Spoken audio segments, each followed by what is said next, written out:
Alright, we should be live now.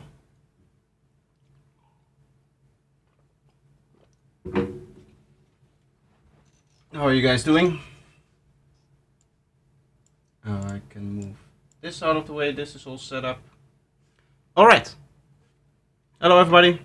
Welcome to the stream. Today, as you can imagine, we're doing more preset stuff, which is what I want to focus on now. I need, in the next 10 days, need to make the rest of the pack. I have filmed a lot of videos. I'm filming a few more videos, but I've already filmed a lot for the time that I'm leaving and stuff like that. I also need to film more because I'm moving right after, so I don't have a lot of time even after that to film and to make the videos and whatnot. So yeah, it should I should focus on the pack here, and that is also why I'm streaming, so that I can just sit down for a couple of hours and focus on preset creation. I think what I want to start with, since we now have a baseline that I really like, right? This one over here. This was made from the base tables which we did, which I had to save outside of the project for CPU reasons. I want to make a few more of those base tables and see if we can get another few baselines that sound nice. Right now we just have the standard kind of rolling baselines and their variations, but we would need to also make like sliding baselines and whatnot. Of course, this stuff with the node length is able to also do like triplets, and if you set it to halfway, you should get the length needed for offbeat bass if you want to do that kind of thing. I just want to get a few more textures and tones and whatnot. So I believe the way we did that last time is through Vital. For some reason it's a bit bigger, but that should be okay.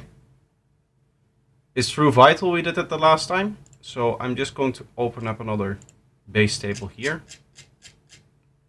Let me just scroll down a bit.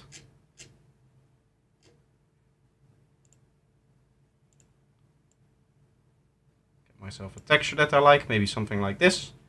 And then the effect that we used was this spectral filter over here with a low pass functionality. The problem that we found with this filter was that, or with the other filter, is that it tended to be a little bit too resonant. It seems like this one also almost has a bit of resonance in there. Like, why does it go up in frequency here, is what I don't understand. Or at least in volume there. It seems like this spike is getting resonated right here, which I wouldn't understand why. Is that exactly...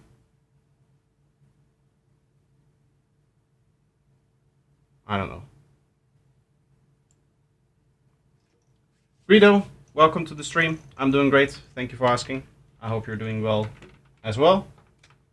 Let me just get my headphones cable in a place that I like. Let's see this.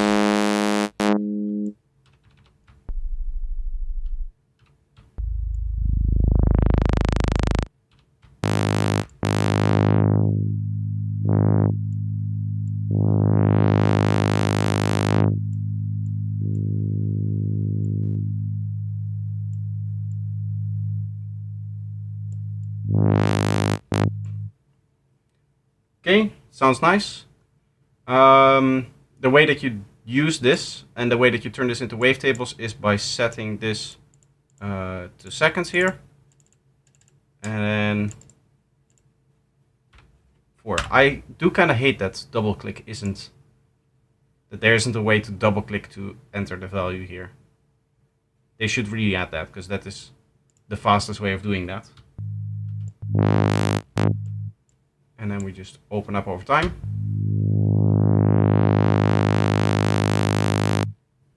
I believe this was the way that we did that. Of course, we set phase down. This is set to trigger. This should be all the way up. Yes. And then re-synthesize preset to patch here. Right?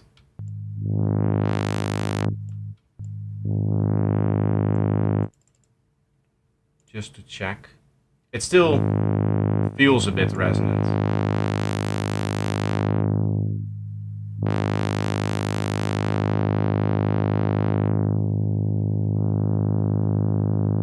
It shouldn't be. Okay, one of the things that we may want to do is dip slightly in 500 to 400 hertz. 460.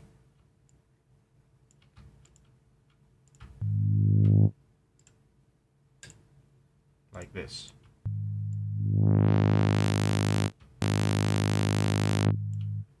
Okay, now we can save this as a wavetable.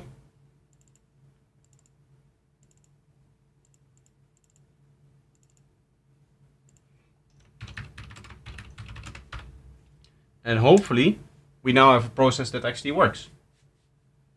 Hey, how are you doing? I'm doing great. Thank you for asking. Thank you and welcome to the stream as well, Isolator. Hope you're doing good as well.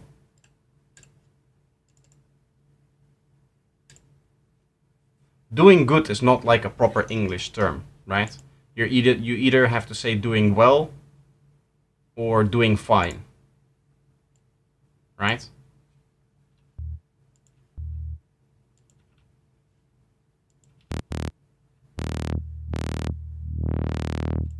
I feel like this is still going to be too resonant, even though we didn't get any actual resonance on the waveform before. Maybe not. Gain each separately. Of course.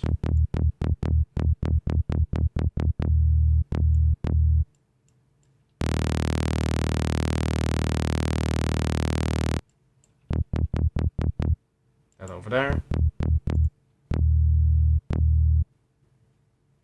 This needs to start at a high point so that we get a nice click. And now we can do the sub.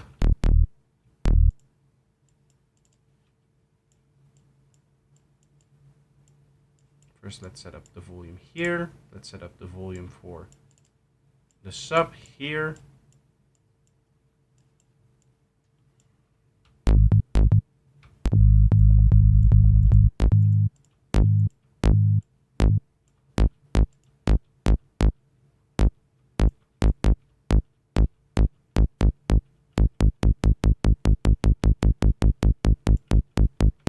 Nice, nice. I hardly know what proper English is nowadays. Yeah, true. It doesn't really seem to matter that much anymore. Let's get...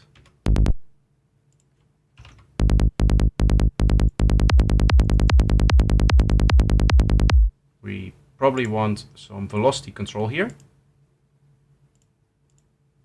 Velocity and velocity. And then I want to quickly check the spectrum here.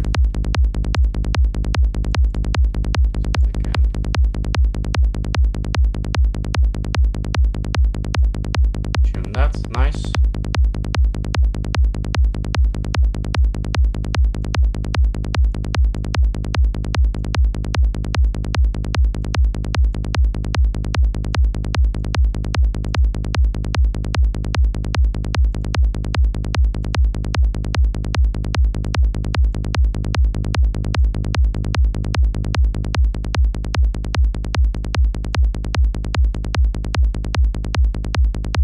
It's almost better sounding like that, right?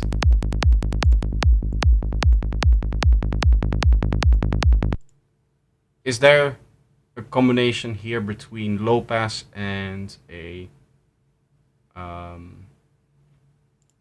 not like a notch, but just like a slight cutout, or would I need to use the EQ for that? I think I need an EQ for that, right?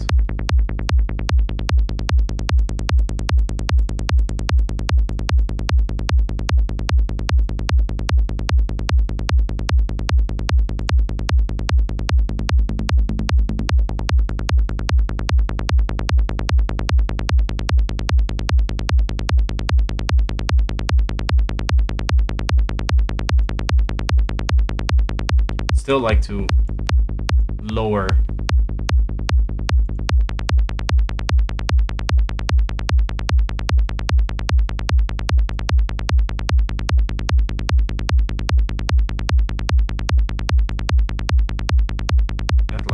think.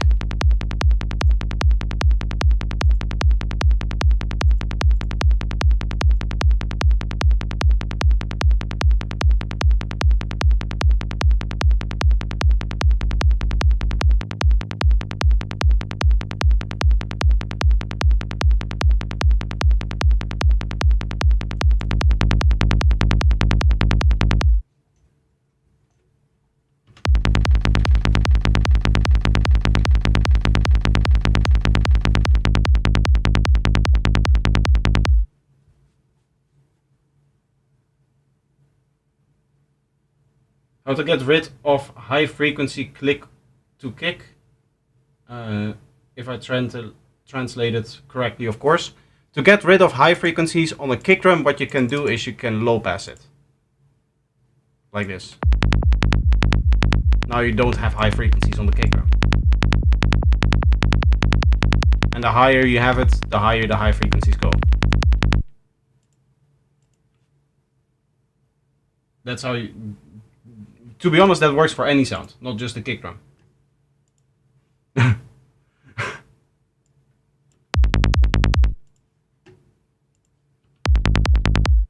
me just quickly copy this over here. Okay, and then we'll do our classic trick of randomizing everything, and then process, set phases this frame to all.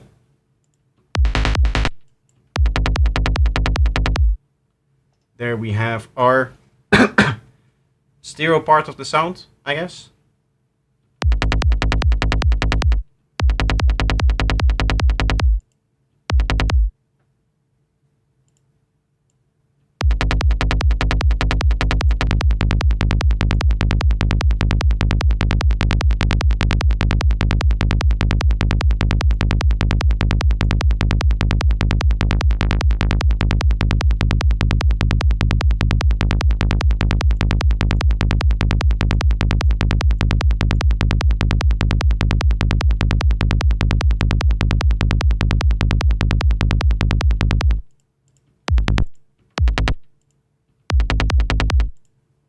Okay, and then we set up the control for the stereo thing here by setting this to the noise oscillator and tuning this up like 60 semitones.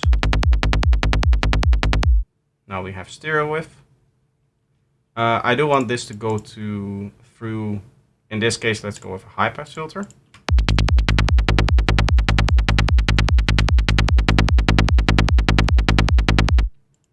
As you can imagine, we don't want this to be that loud.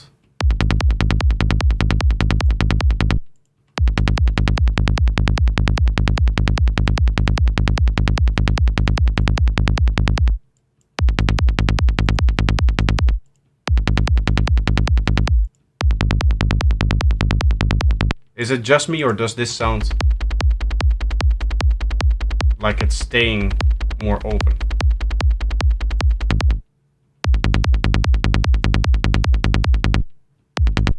This sounds like it should close more, maybe.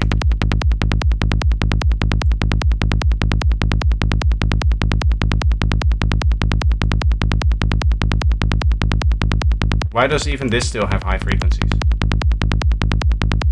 Do I need this to be smoother?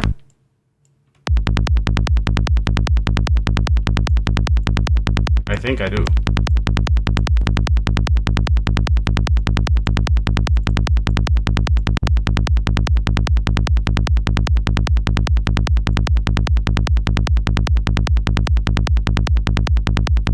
Yes, now you cannot hear the texture anymore.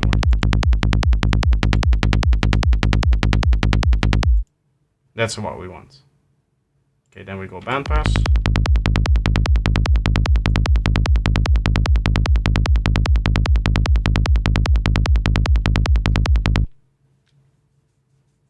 Hello Zenline, how are you doing? I hope I did answer your question, Isolator. I know it was a little bit of a meme answer that I gave, but to get rid of high frequencies, generally speaking, you use a low pass. I mean, Yeah, that's the only answer I can give, because that's usually what you use.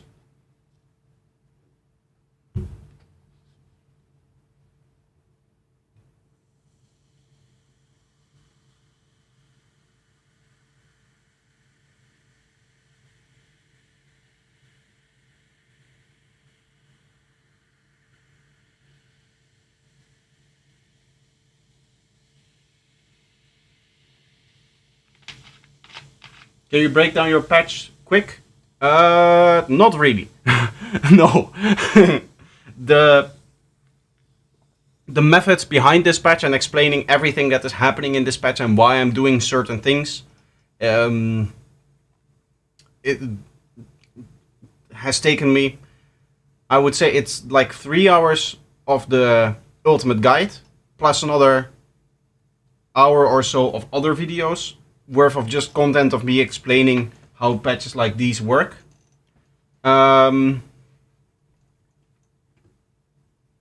So running quickly through what is happening here, why the wavetables are doing what they're doing, why we have a bandpass filter here, why we have 3 oscillators for a bass patch, why the LFO or why the noise oscillator is using the LFO, and why that is modulating the panning of this thing over here, is not something that I can go through quickly.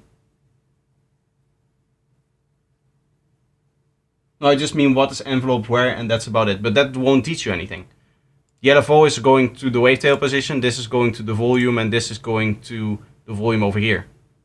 And then velocity is controlling all 3 volumes over here.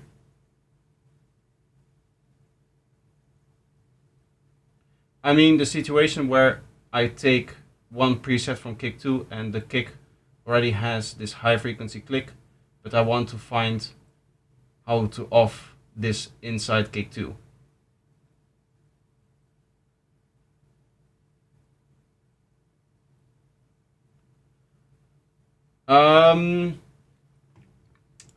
I don't know why you would want to do that within kick 2 necessarily. Again, the statement holds of anytime that you have high frequencies and you want to remove that, you can just filter them out. Within your kick drum, if you have a high frequency here, let me go to the pitch, you can set the pitch lower to not have that high frequency in there anymore, and then you're going to get a different transient, of course.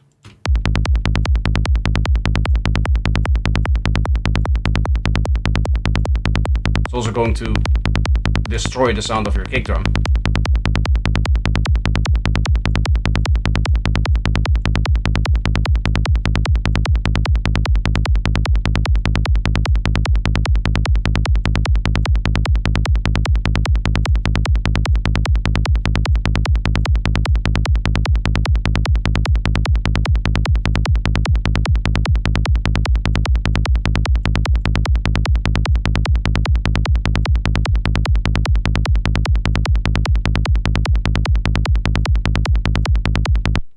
But that's generally speaking how you do it.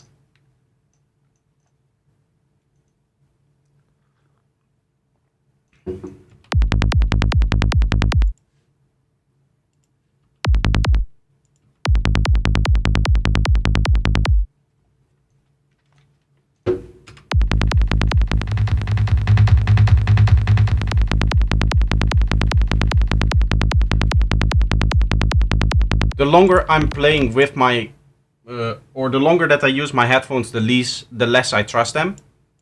Like, I don't like how my headphones sound specifically on bass anymore. They really bring out the growly frequencies of the bass line for some reason.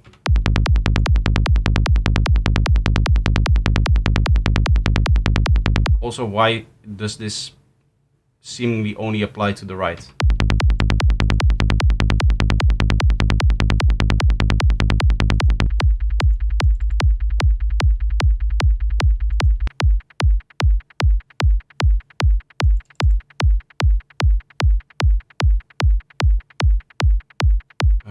Stereoscope.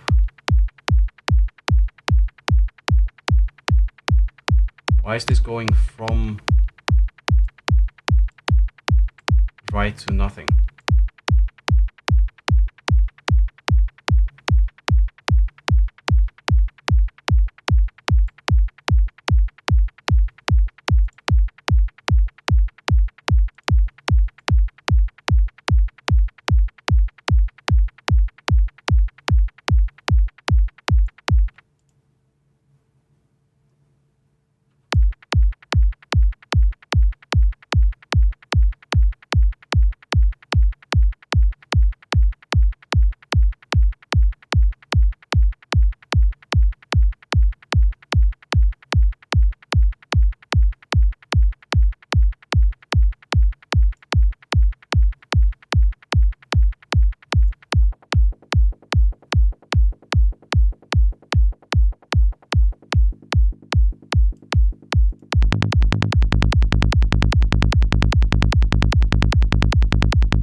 I don't like the tone that we're getting out of the stereo wave here.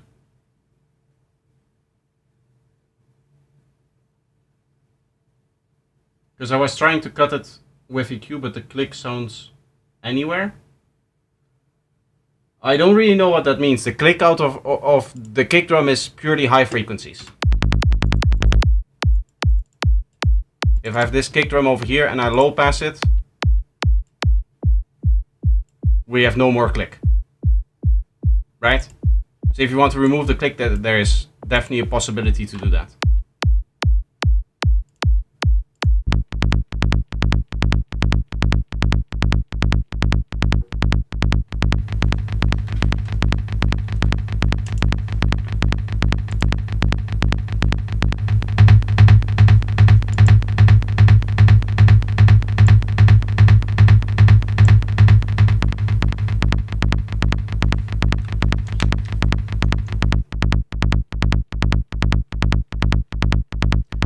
My headphones really bring out this annoying stereo sound, even though there's basically no stereo sound in here. I trust my speakers more than I trust my headphones in this regard. Maybe if I really wanted to, what I could do is make a separate one for the stereo part.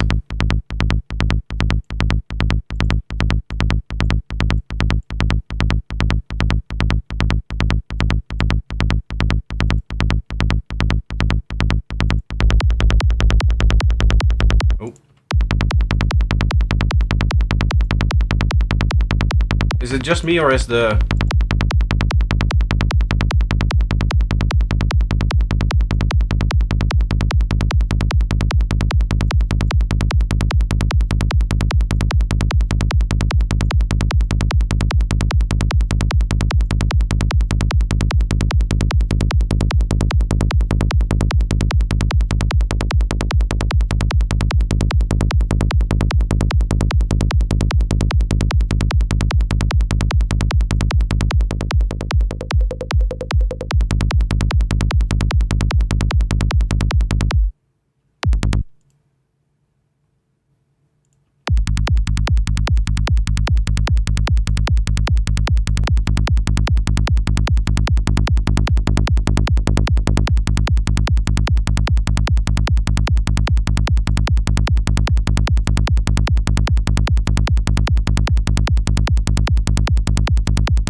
What if we also change the filter for the stereo thing here?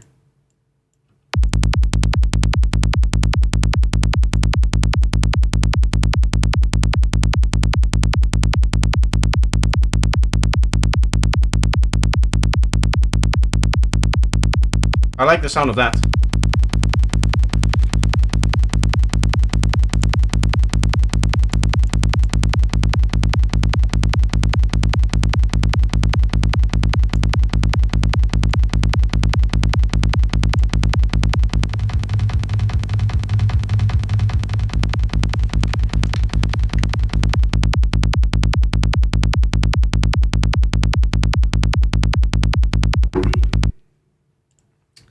Okay, that means that we have another baseline over here, and we can put a few things on the macro, like the EQ again.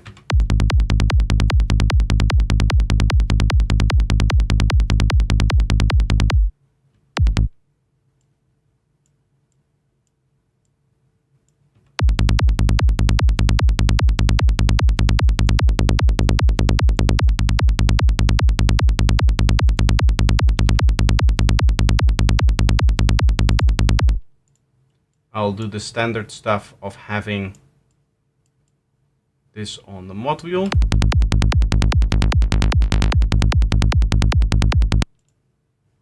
Of course, we want the stereo to also be controllable, which we can do over here.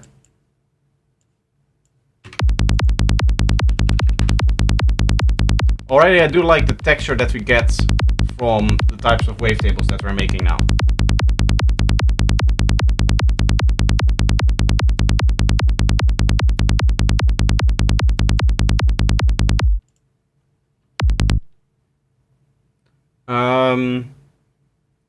We want the node length, of course.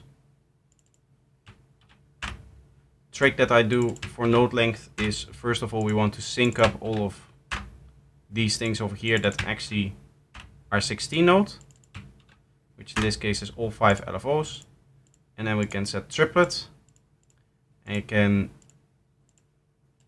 set them all to -13, which should give us the exact range that we want. That should allow us to make all types of nodes from the rolling 16 pattern, which is how it opens up by default, to the a quarter node is the longest that you can make, and triplet nodes in between. So if we set it to over here, for example, we should be able to really quickly make triplets.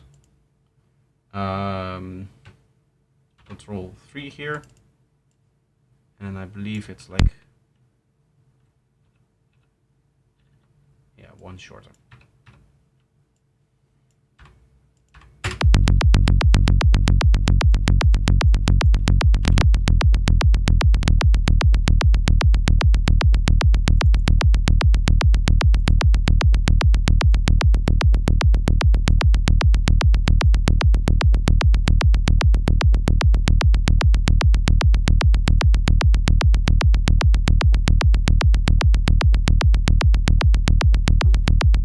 I like that, sounds good. The last thing that I want is maybe a bit of saturation, which we can do ourselves with the asymmetric mode. I hate how this automatically lowers the input volume. I wish that didn't happen.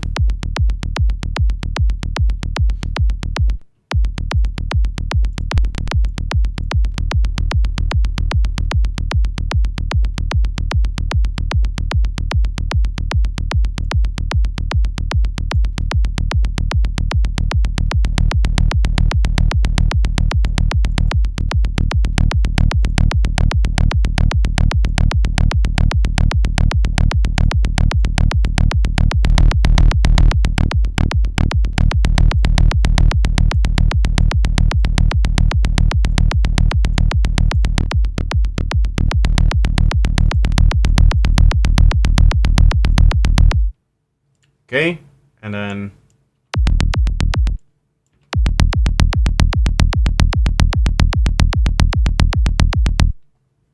probably want to make our own shape for this as well.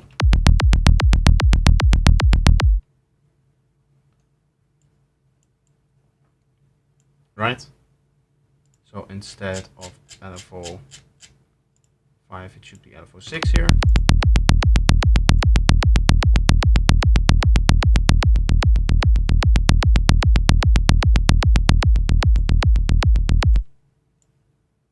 And then this will be click.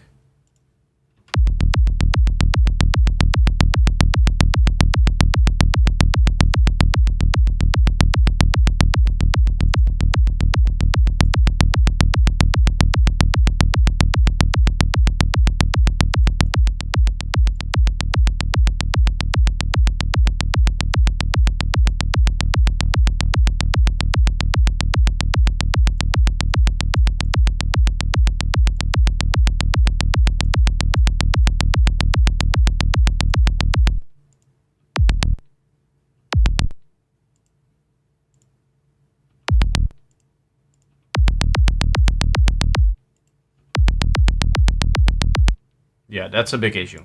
I think we are doing a little bit too much of the distortion there. Let me just put this down below here.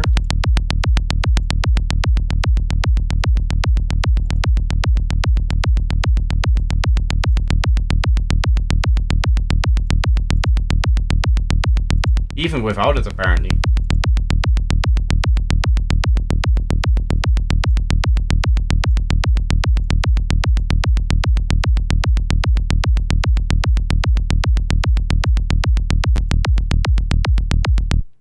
Why is that peak so high and then the rest?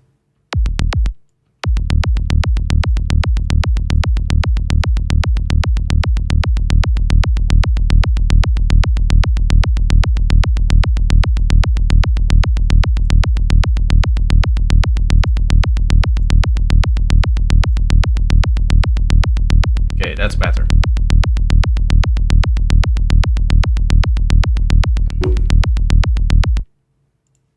I do want to see what happens if we flip these waveforms upside down. Polarity invert.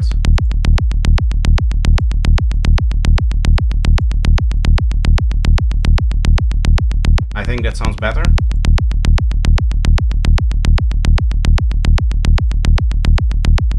I'm still not entirely a fan of the stereo sound that we're getting.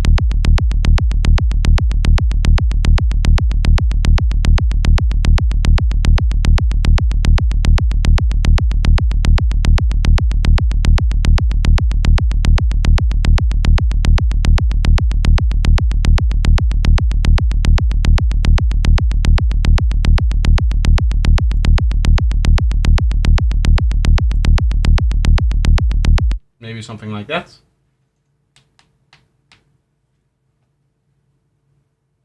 Bro, VB1 is not showing up in Ableton. I don't know.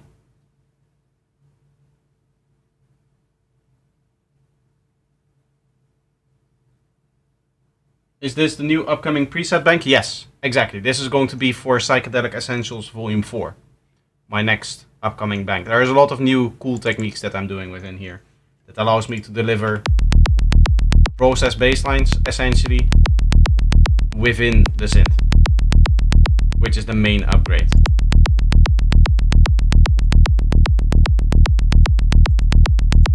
I think this is just getting a little bit too much click.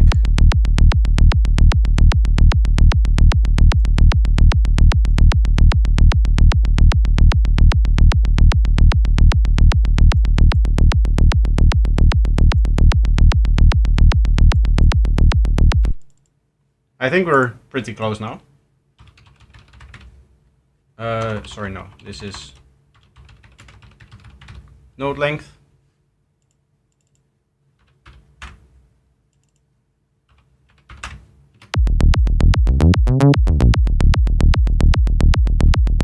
Uh, 12, I think, is best.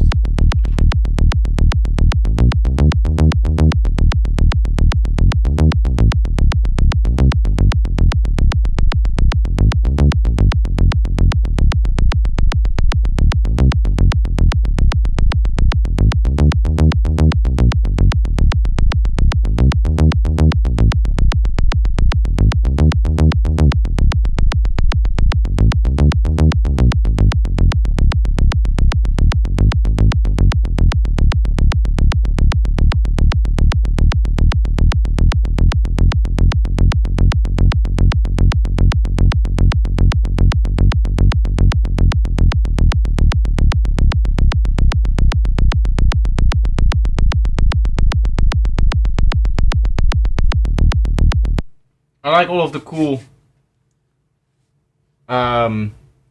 pitch bend stuff that you can do with this. I think that is one of the things that I want to start implementing in the track soon. The pitch bending of the bass, because we are using wavetable basses, which would make that a lot easier.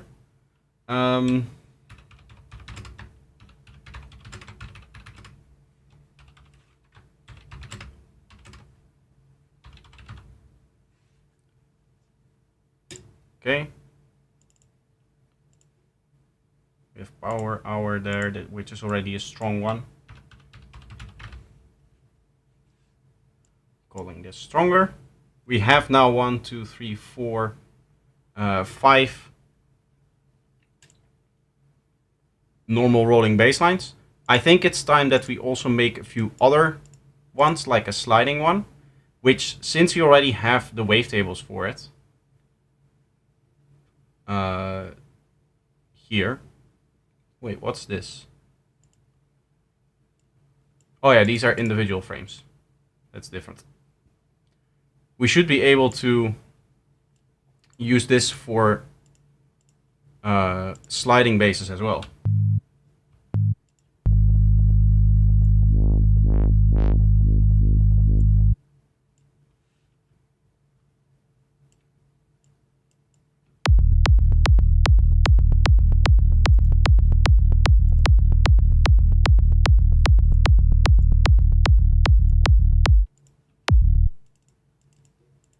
Just to check, of course, we're going to make one long note here,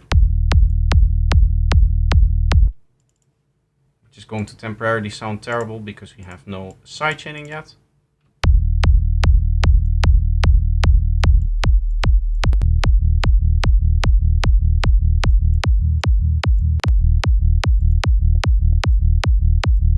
Sounds cool.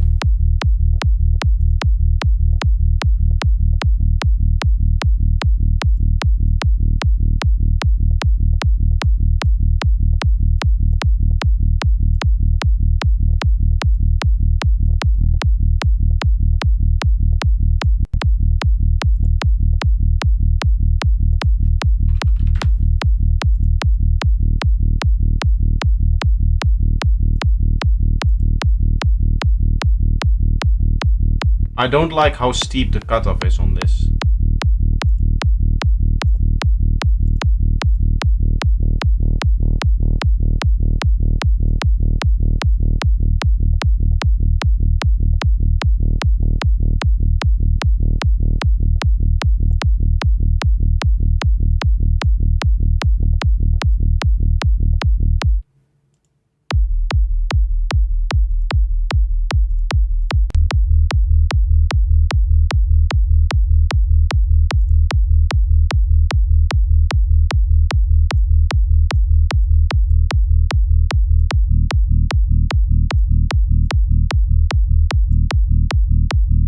Even here, this is just like the first few harmonics and then it just goes zoop down like that. It's too steep.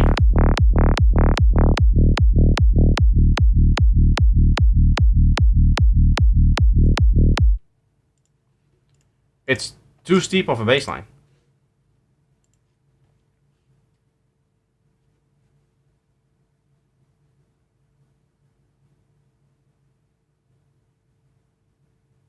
Six semitones, question mark? I'm assuming that means that is in relation to the pitch bend length. I like octaves for, generally speaking, setting the pitch bend because that is a very standard unit of measurement.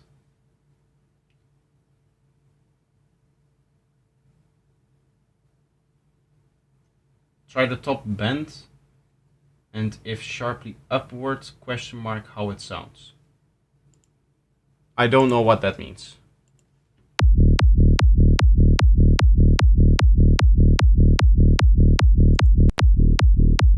I think all my bass tables have this issue that they're too flat or too suddenly cut off here.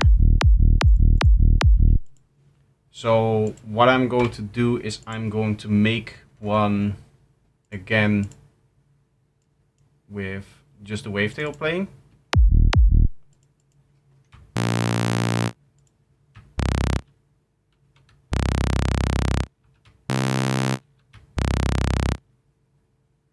That was the pitch bend before. Yeah, I just thought the low end was too low. Keep in mind, we're not really. I don't really care how stuff is going to sound in the mix, how stuff is going to work out like that. What I want to do is I want to give people the possibility to write down their ideas, and I don't really care if they think if in this particular case the low frequencies sound too low and whatnot, because at the end of the day this is a preset, right? I'm not making the bass line for a track that I'm working on right now. I'm making presets, which is a different way of thinking about it a little bit. In the LFO, OG, or off the bass.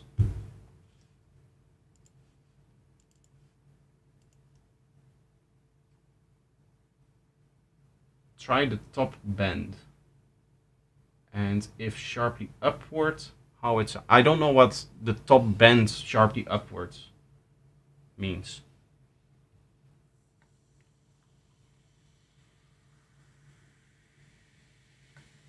The problem that I'm having is that the base tables that we're using seem to cut off too steeply.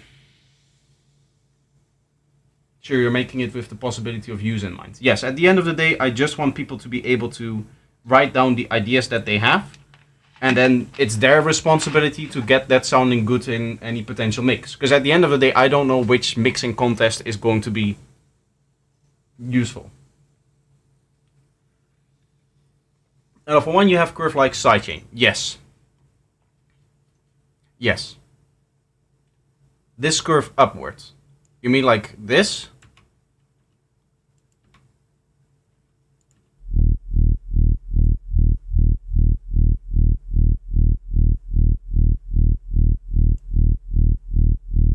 It doesn't really seem to change. If you mean having this point all the way up here, I can just double this modulation amount and get the same effect. The problem that I'm running into is that the filter is going down too steeply for this bass. Which you can, changing this doesn't change any of that. So we need to make a proper wavetable for that, which is what I was trying to do now. Meaning that we're going to have this going to C1 here. We'll go an octave lower, C0, like that, perfect, okay. And then we're going to have this linear phase EQ on there. And then this is going to be a 12 dB per octave filter. It's a bit of a strange filter. It looks almost like it kind of bends towards there, but that, I think that will be okay. Yeah, here it's okay. If you move it up, it looks like it's kind of bending back here. Maybe that's just a graphical issue with the way that it's displayed. Either way, we're just going to have this filter cutoff go down.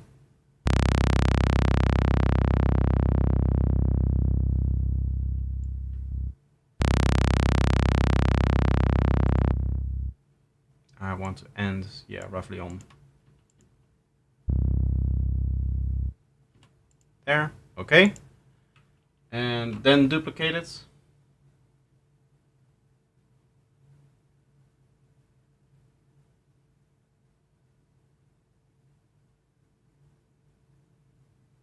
But you need one part for kick, then start curve. The first part is silent for the kick, and the second square starts to sound. I don't know what you're talking about. If you're referring to the actual sidechaining that is happening on this patch, that is happening over here. This is just there for the filter. This is the filter movement.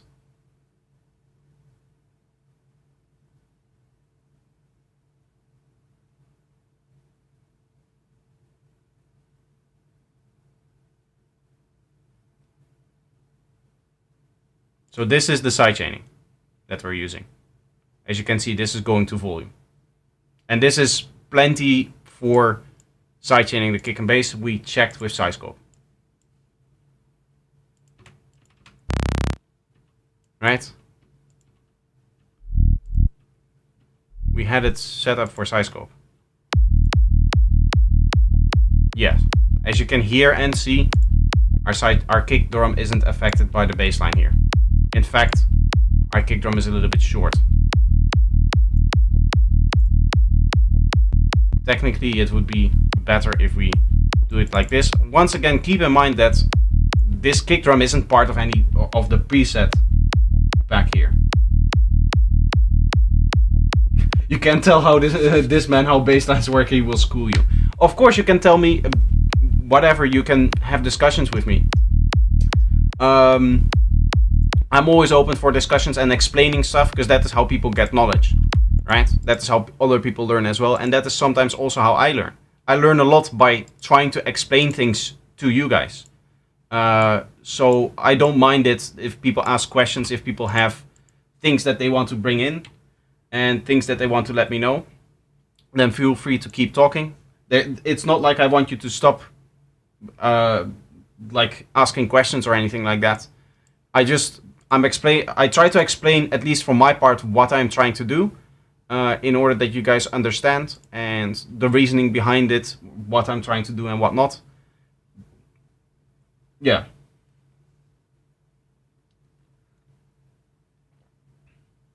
That would be the only value for the amplitude of the bass, like a sidechain, right?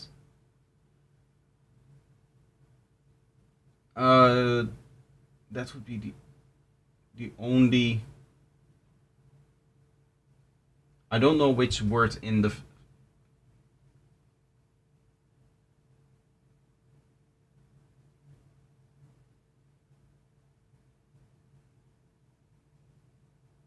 You shouldn't look at your bass at. Have a bass without bass, yes. We need faceplant here for the wavetable import, now that it's a file. It always gets more complex if you're making your own like actual files for wavetables as opposed to just editing it inside of Vital. But this goes there. We crop clip. I hope that this one should be better. We go correlate. The root pitch is already okay. And now we can save user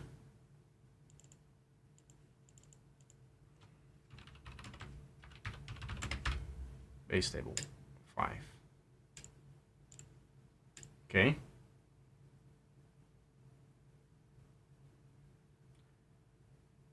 You core Ogu, I'm sorry that I don't understand your question. Could you maybe try to reword that? Do both in your sets, yes.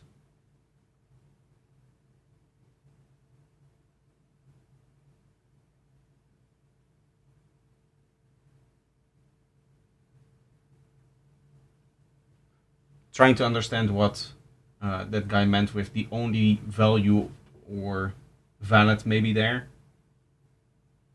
for the amplitude of the bass, like a sidechain.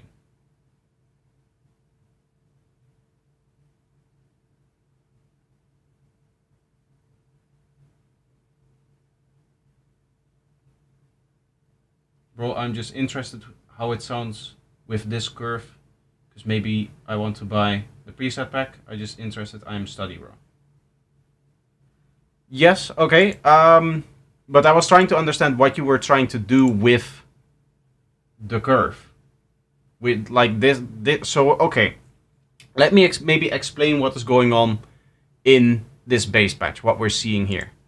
First of all, I'm going to rescan the folder on disk and hopefully get a wavetable that works better for what I'm trying to do here. Now it's working the opposite way. There we are. Okay, now we can see it's shallower. The filter is moving down shallower, which is exactly what I wanted.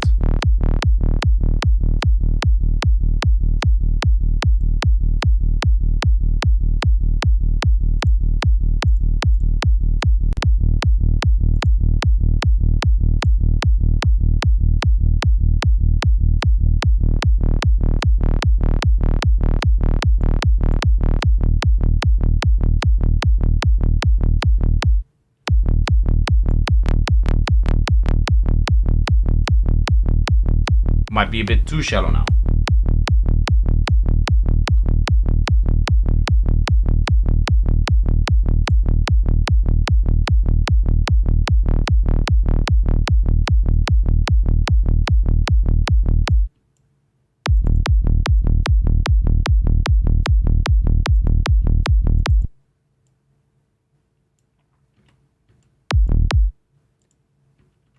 Really? Is 12 dB per octave too shallow for this? Okay, I'll set this to 24. And we'll try again.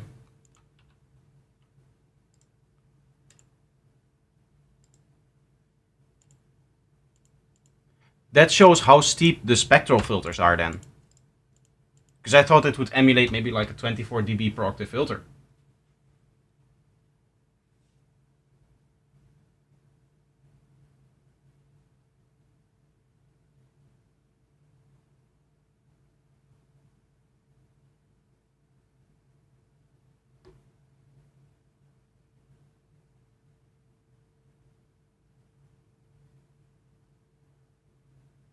When Isolator was saying about the curve of the LFO to avoid bass kick area, I was only saying that it would be valid on maybe amplitude volume to do a sort of sidechain. Yes, yes, exactly. And we're doing that in this patch. There's sidechaining in this patch over here. This LFO here is to control the tonality of the higher harmonics. So we have the sub over here, right? Ooh. Right, just low frequency here. And then this is the higher harmonics. Which right now for me, for my liking, is a little bit too shallow. Meaning that I want to import this version over here, which is double the steepness on the filter. Meaning that we need phase plant again. I can't wait to find the wavetable that I want so that I can delete the linear phase and not have half a second of latency in my project. This should be okay, hopefully. And now I can save this as number 6, and we can see if this is a better tone. I know this may look like very complex stuff that we're doing here, but that's all because this is all wavetable base. And not many people are actually familiar with the way that wavetable bases work, let alone wavetable base with an envelope that you resample into it. Okay.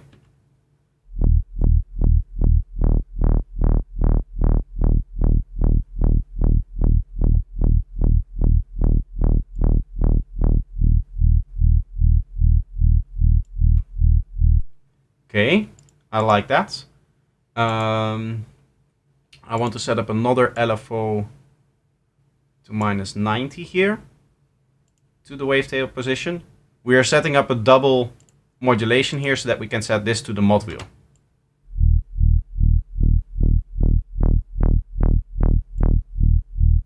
And then the mod wheel can determine how people open up that thing. I like that though. I like this tone that we have over here. I thought it was one LFO. Yeah, no, it's two LFOs.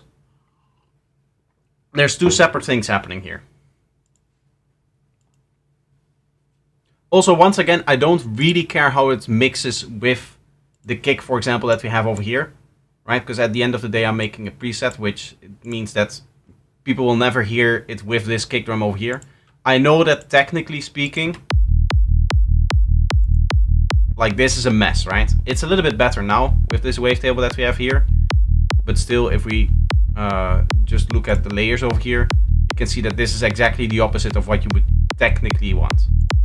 I might still want to change it purely because we have this one massive spike going down here. And maybe that's a little bit better, but still it has the same kind of issues in terms of phase relationship to this kick drum.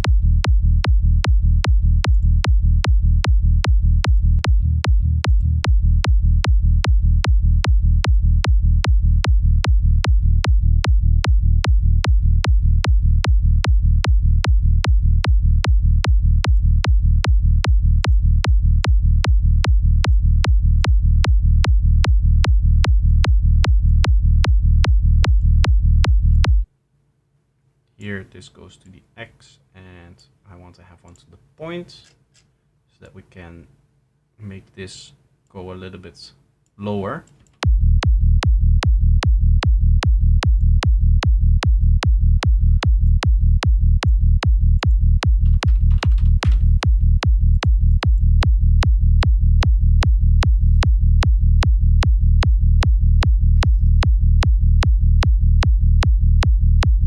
Flip vertical, yeah. Flip vertical allows you to sometimes get rid of any phase issues that you may have. In this case, it is coming mainly from the sub, right? And again, I don't really care about how it mixes with this kick drum. what I can see now is if I want to phase align this, is I could just do this, right? This should be okay now. Yeah, this is perfectly phase aligned, and if I want to properly mix it, we would do something like this. Let's set it to post mixer. This would be a proper sliding kick and bass.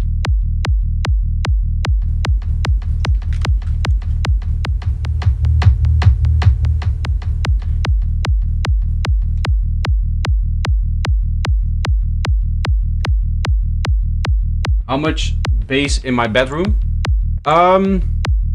Technically this isn't my bedroom. Technically my bedroom is my kitchen. Meaning that most of the bass that I make is not entering the bedroom.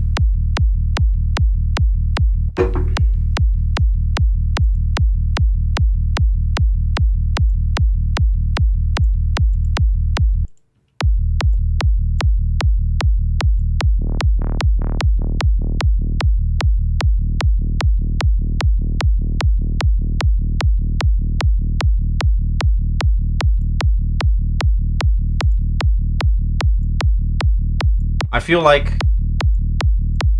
this should indeed be like minus 30 maybe, and then have this on a minus 70. That may be a bit too much. 25 and 75. So the mod wheel now opens it up more and more and more.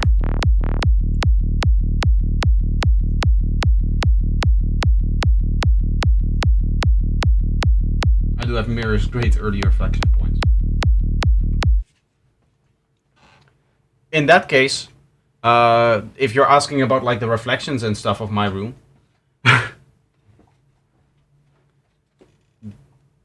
I guess my room is probably the worst, because I'm not in the center of the room. There is a wall behind my left monitor.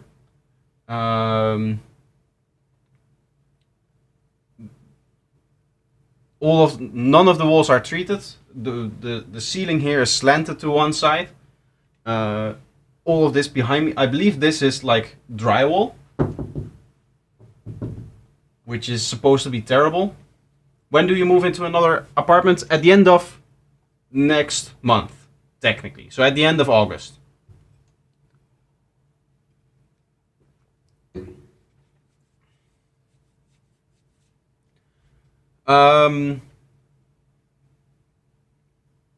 Yeah, no, in terms of acoustic response, this is probably the worst possible place to be where I am.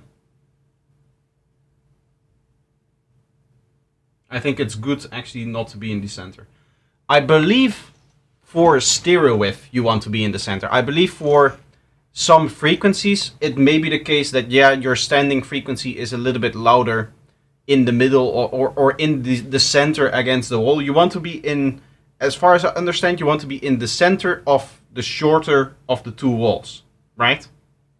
That is why you see the studios tend to be like rectangles, and then they have it almost against the like shortest wall, and in the center of those things,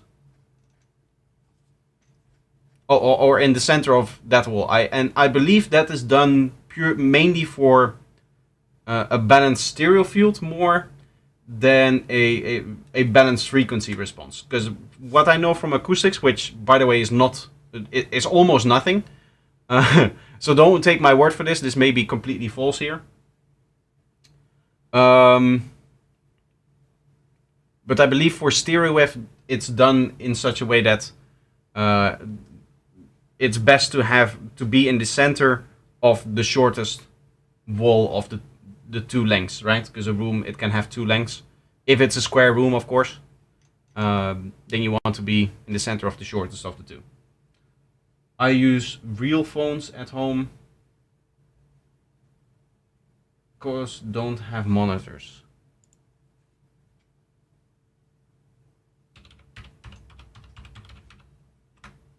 real phones. D-Sonic real phones. All you need for mixing with headphones.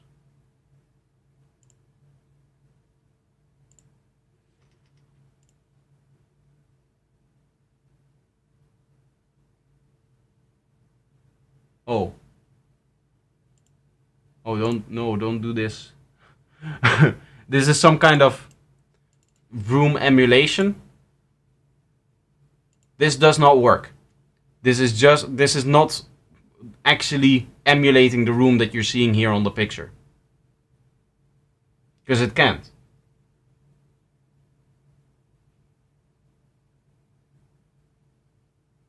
It will be nice to create one wavetable for more plucky, fast bass lines. I mean, we do have 5 bass lines that already have that. Here's some examples. Oh.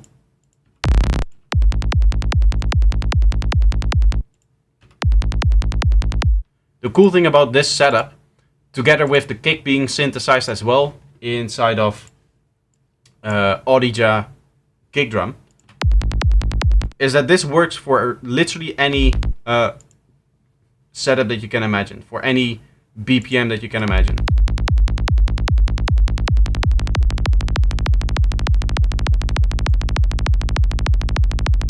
Right? If you want faster kick and bass, there you go. You just turn up the BPM, give it a little bit of time to adapt. And then maybe in this case,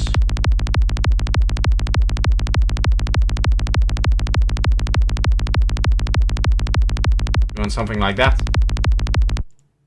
I of course also have different wavetable basses in here.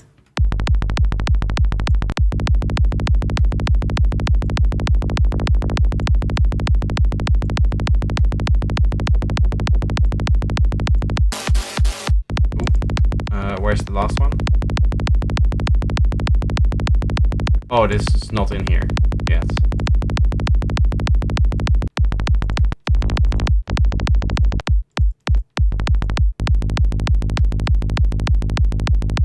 This is the last one here, yes. All of the whole point of using wavetable basslines and a kick drum synthesizer that is as clean as Audija's kick drum, both those things allow you to basically, if I wanted to, I could do something like this, right? Where let's say that we take the BPM here and we go from 200 BPM down to 60 BPM. This would be perfectly fine. This would be perfectly clean, and this will never cause any issues in terms of and like issues with the waveform and whatnot. So theoretically, I should be able to record this.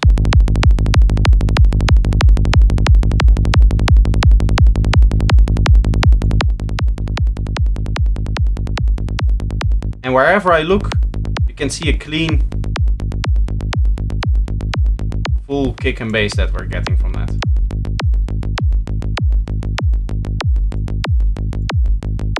Of course, we get a little bit of a change in tonality because everything becomes longer.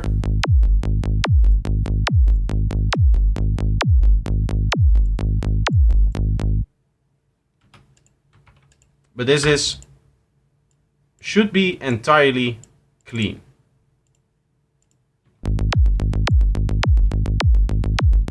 Right, even if you unwarp it, you can see everything is clean. There's no issues anywhere. So that's the whole point of making everything in wavetables and not doing any processing on it later. Will you make some kicks for a pack? I can't have good results for the kicks with Serum. To be honest, I think I'm going to stay away from making kicks for Serum. I think I'm going to just say that, like, okay, the version 4 is not going to have any kick drums because when it comes to creating kick drums, I highly prefer something like Audija kick drum.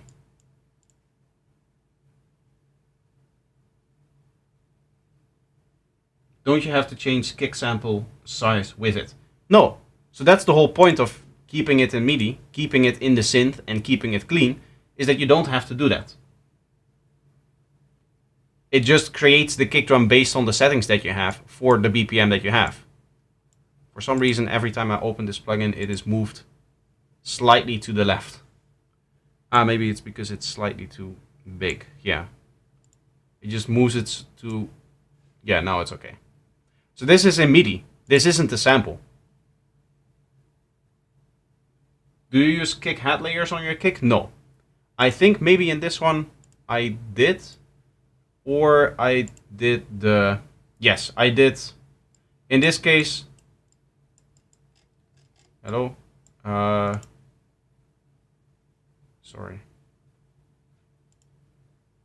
Mouse wheel zoom there. Can I not zoom in here? Apparently not. Yeah, but if I go in here and then in the oscillator, you can see I'm using the harmonic editor to get a little bit more of a stronger transient out of that, as opposed to layering on a hat.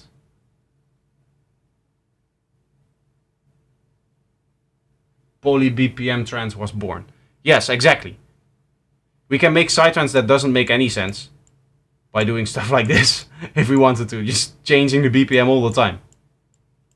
This is going to get very experimental.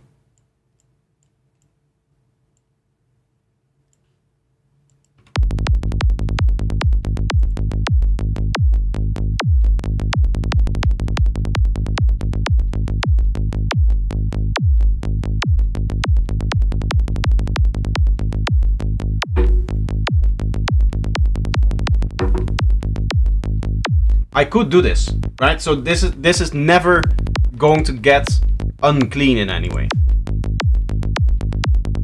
It looks like the transient is moving all over the place because that is Psyscope not being able to keep up with the BPM changes. But trust me, the waveform is going to look completely clean when you do this.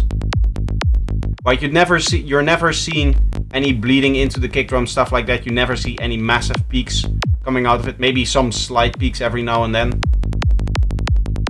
But it's mainly, it's always going to stay clean here. Which is the whole point of using wavetable basslines. So going back into the thing that I was actually working on, which was here.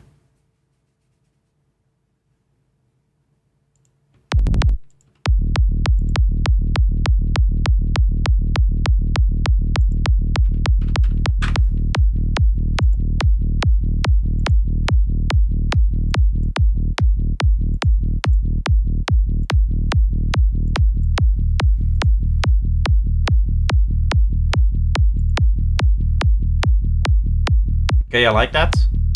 I would like to add a stereo layer to this as well, which we're going to do with mod over here.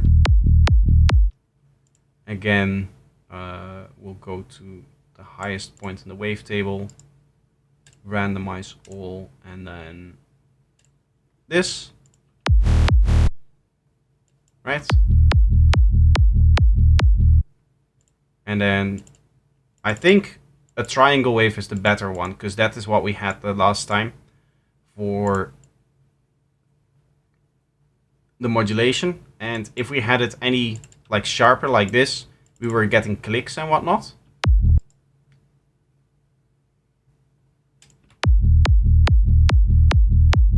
I mean, we're still getting.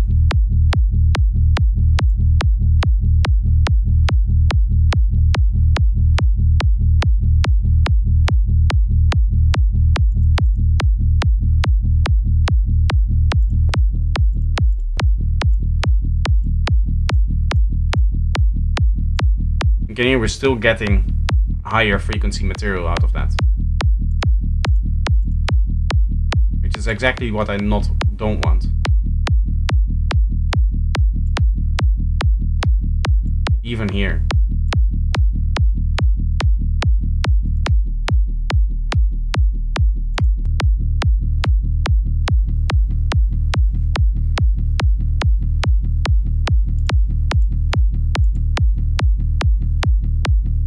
Now we're getting something. It's kind of funny, the shape that it draws. It is symmetrical, which I'm really a fan of, because that would mean that it should be decently monocompatible doing this.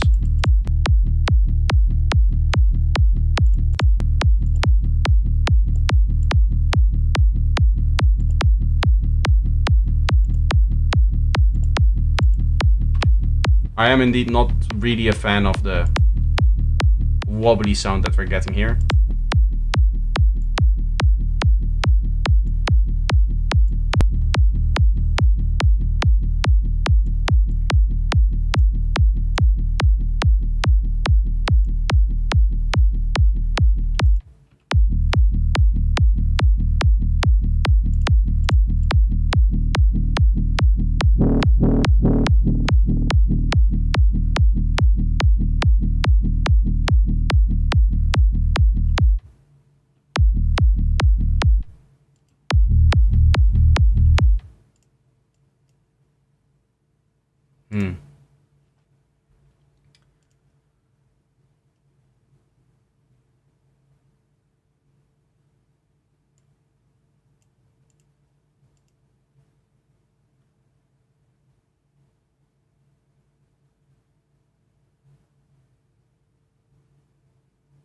Remove low spectra grid size. Ah, wait. I can remove the lowest 3 harmonics from this, which are the harmonics that is going to cause us the main problems, right? So remove low spectra here. Yes. Okay. And now that is of course way too loud.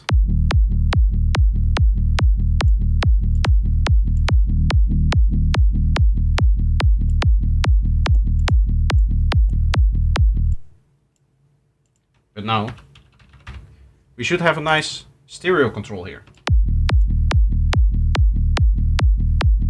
Let me see if it's not too quiet. It is a little bit. Maybe this is just still too fast.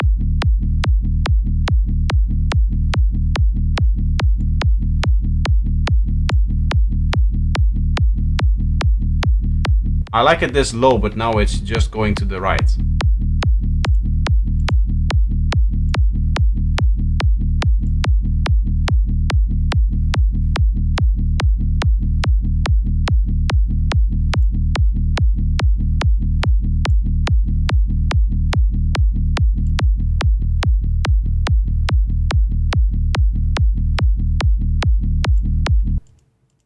What if we combine this with a low pass as well on here? I can only do that here because this is the only filter where it's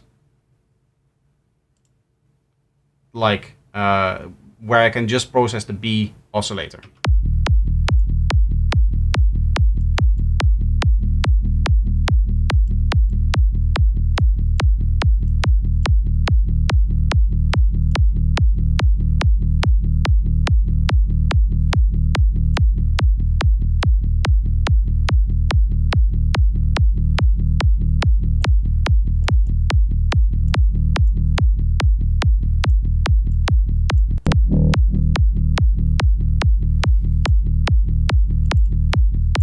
Nice, nice. My mouse left there for a second.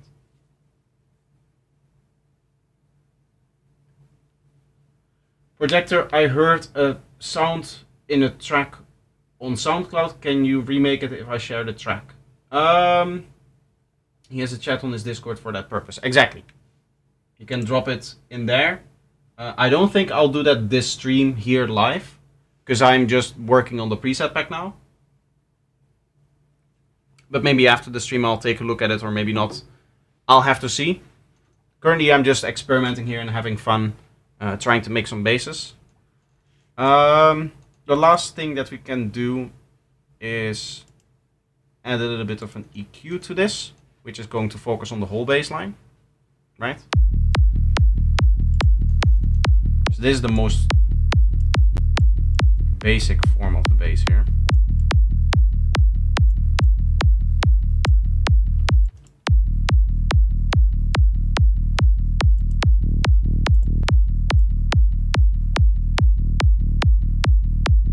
I think a pretty strong EQ on that area would be nice.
Okay.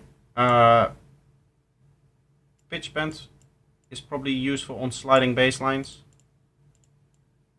We might also want to have some glide. Can imagine that somebody would want to maybe do something like this.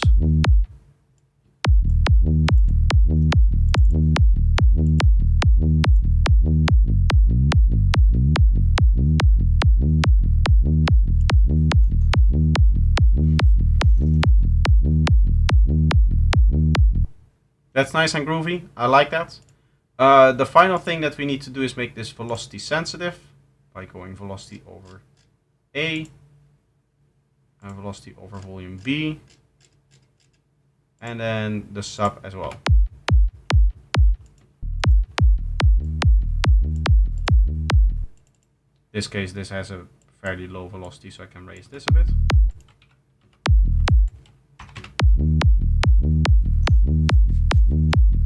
We don't mind beat projector. See you guys. I gotta go make food. See you, man. Thank you for stopping by.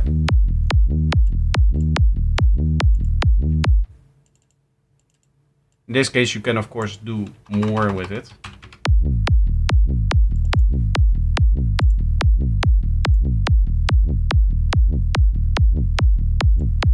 I think it's better that we lower the glide amount a little bit.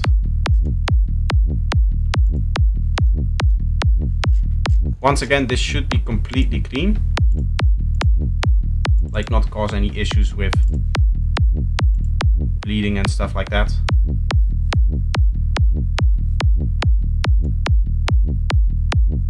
Which it isn't. I mean, it's going slightly up or down, but that's not enough to cause any issues. You can also try asymmetrical distortion drive on 85. I mean, I can indeed try that, yeah.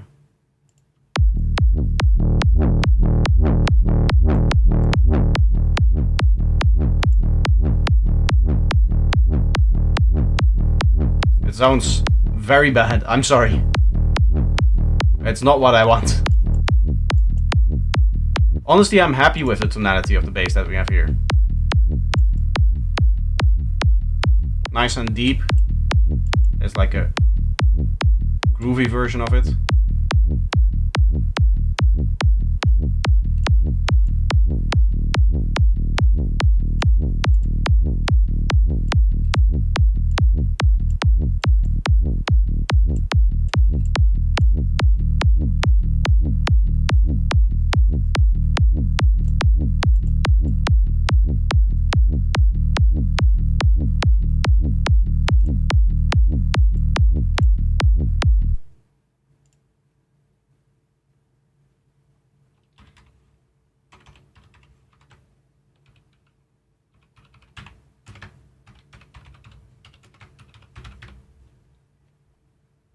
Groovy slide.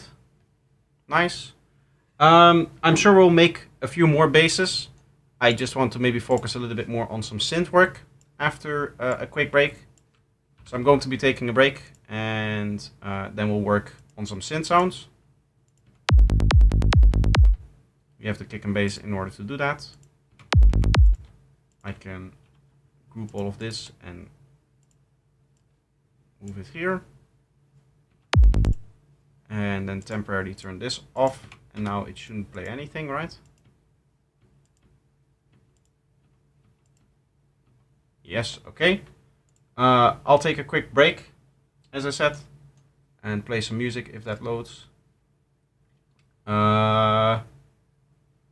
What do I play? What do I play? I'll play this track over here that I haven't played in a very, very long time, and that recently got a pretty big upgrade in terms of some production stuff. I still need to finalize some details for this track, but this is like 95% finished as well.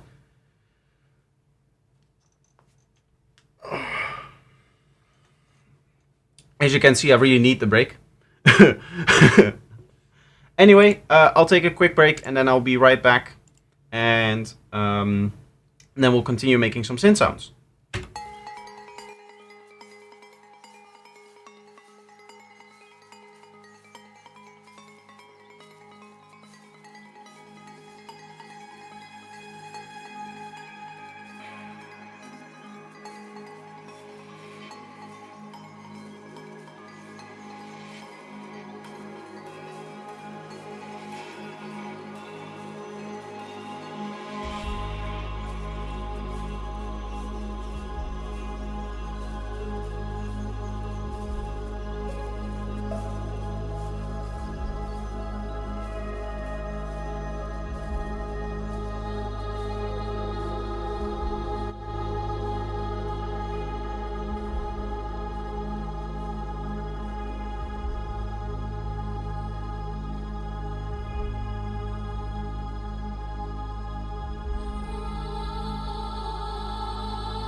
I can't hear your voice. I don't know if I'm supposed to red sound. Thank you. Yes, my voice is supposed to be heard. Sometimes my Stream Deck doesn't send the right things to, like, the right command, and I have to mute my microphone every time that I go on a break. So that was the reason why. I think. I don't know if I go to my break screen if the microphone still works.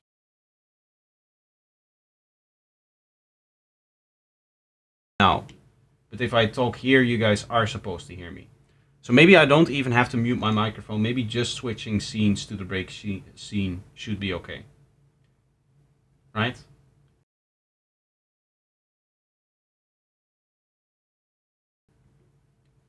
Could you guys hear me when I was on the break screen?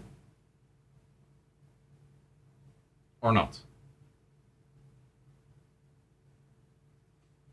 I'll have to see. The latency is too long for me to actually have these kind of conversations in any good amount of time. But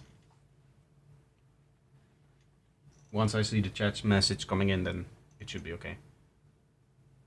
Yeah, I might learn that I don't actually have to turn off my microphone, and then I'll just remove the button that I'm using for that. No, you guys, yes. Wait, what? I'm getting conflicting results for my experiment. If I go to my break screen, when it says break, and I start talking, you guys should not hear me. So I'm going to do it like mid-sentence so that you can hear if I get...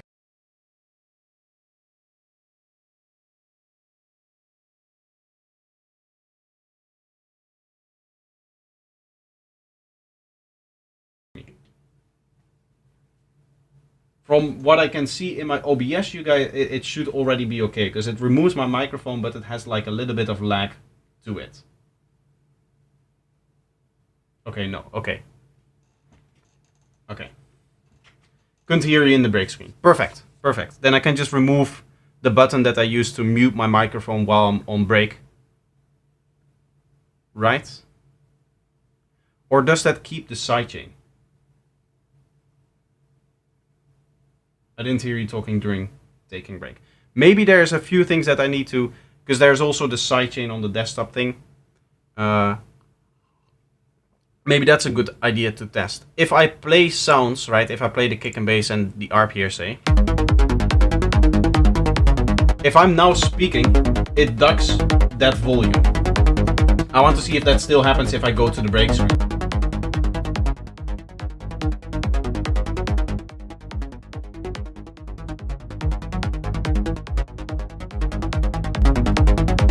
Yeah. I can just remove the functionality, or I can make every button an action key and then automatically mute the sidechain while I go to the break screen. Or I could make on the break screen another desktop functionality.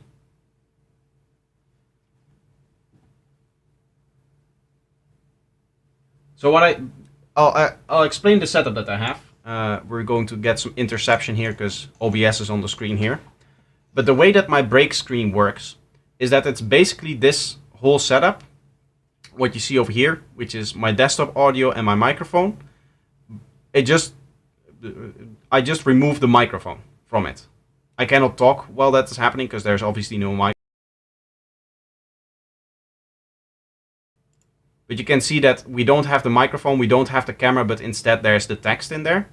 So that means that in here, the sidechaining is still being applied to the same audio track, I think. If I go in here to, where is it? Filters.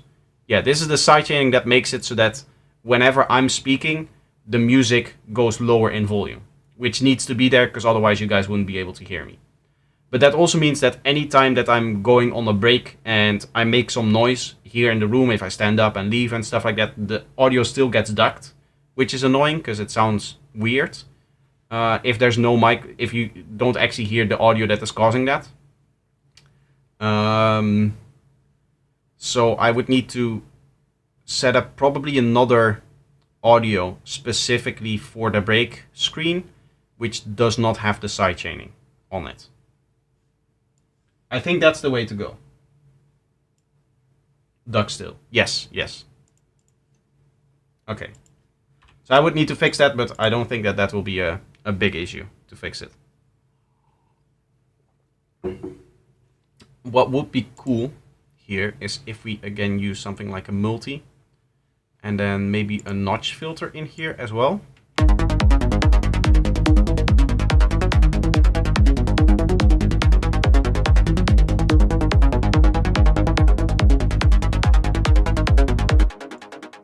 As opposed to just the standard Moog filter here, just so that we get a little bit of extra movement. And then we'll set this to 4 bars, so that that doesn't have the same rate as the phaser here.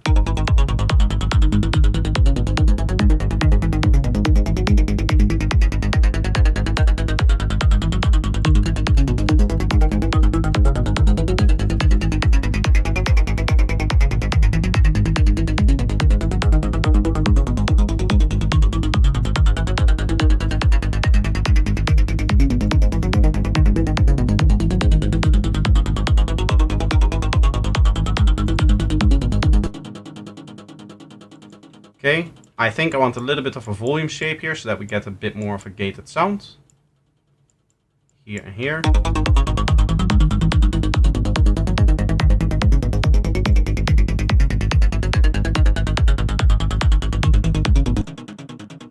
I feel like the ambience is barely audible.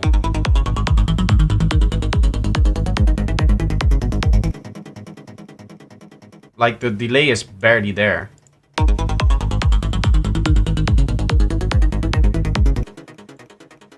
If I compare this with this delay over here.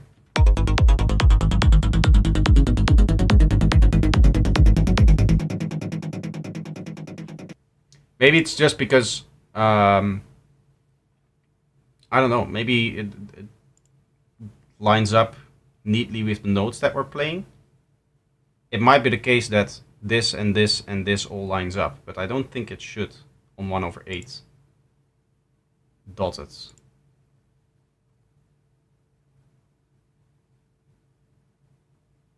You're saying, although we don't hear the mic during the break, it still ducks your voice / room noise.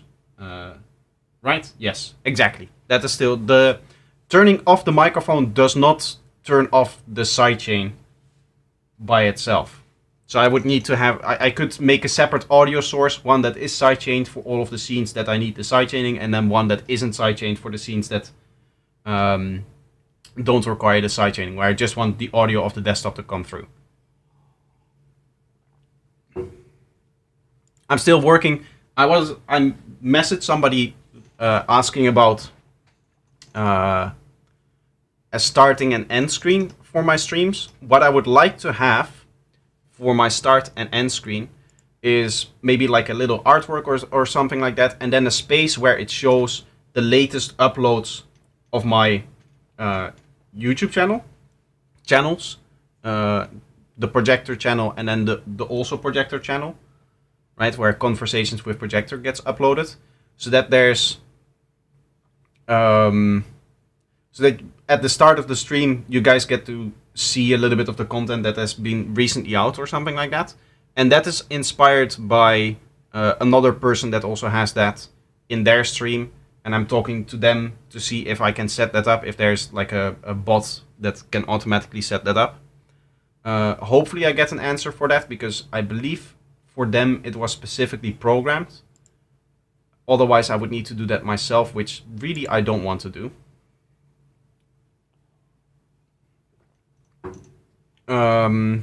But yeah, I'll have to see how that is going to work and how that's going to sound.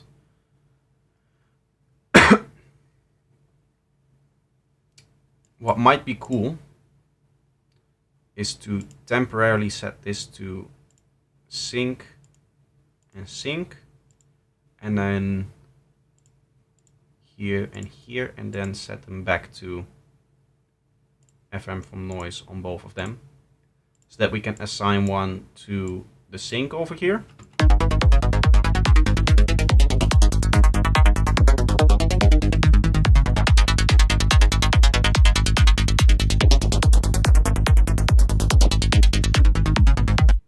might not be a good idea, because if the user turns on both of them, we're getting terrible sounds there. Huh.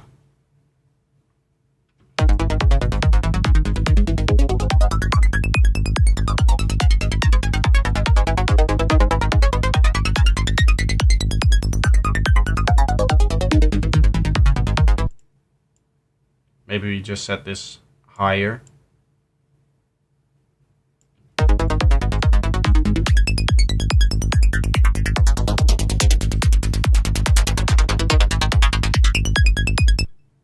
Yeah, the FM doesn't really work, right? We're not really getting a nice FM sound. Maybe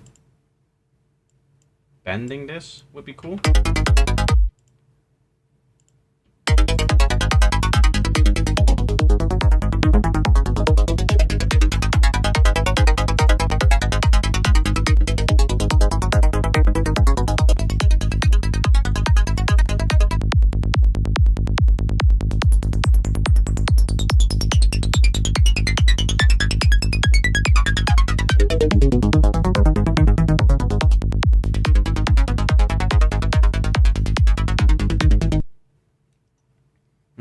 I don't know. I want to get something that changes the tonality a little bit more.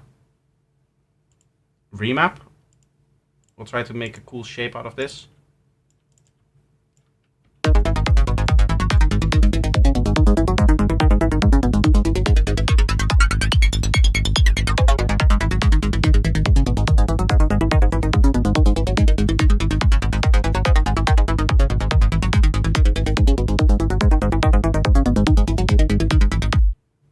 We're not really getting the tonality changes that I want.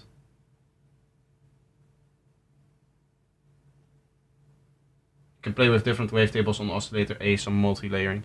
Yeah, I could change the wavetable if I want to as well. Maybe that is a good idea.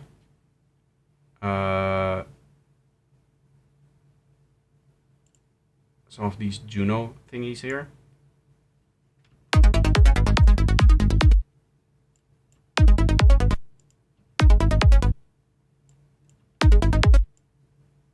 Do these really open up with nothing in there?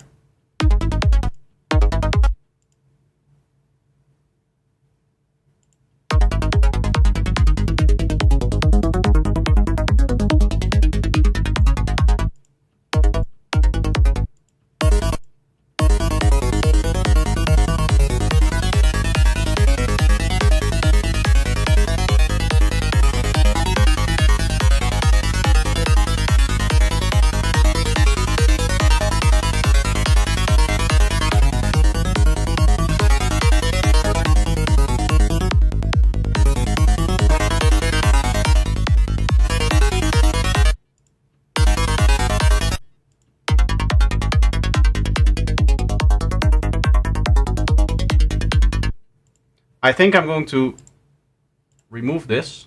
We already have one that opens it up a little bit, yeah. Okay.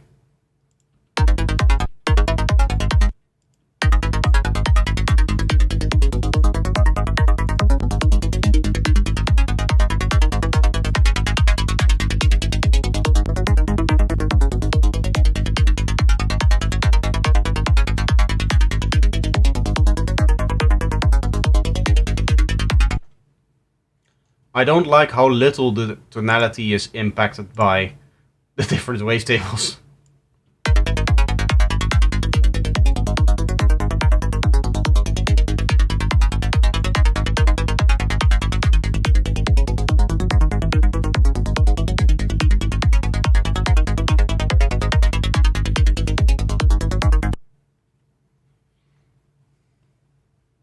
Maybe we need to set this one octave lower.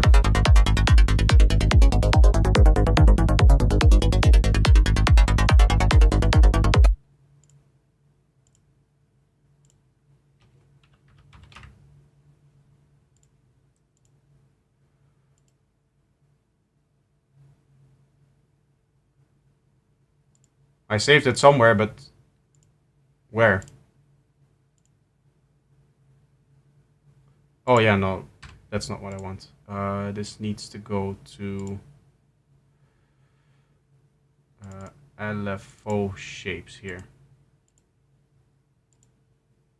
Okay. Now I can find it here.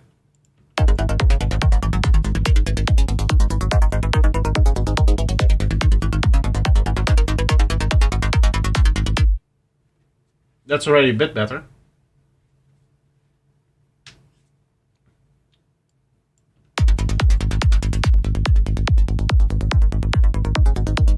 For some reason, both these wavetables seem to have like no information towards the end of them.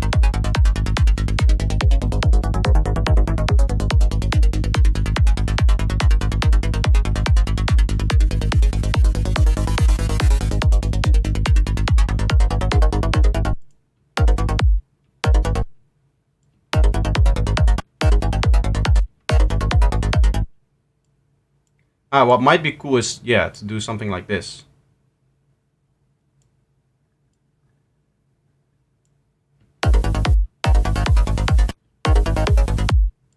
I accidentally turned on the noise for some reason.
Apparently we just gave it some attack for no reason.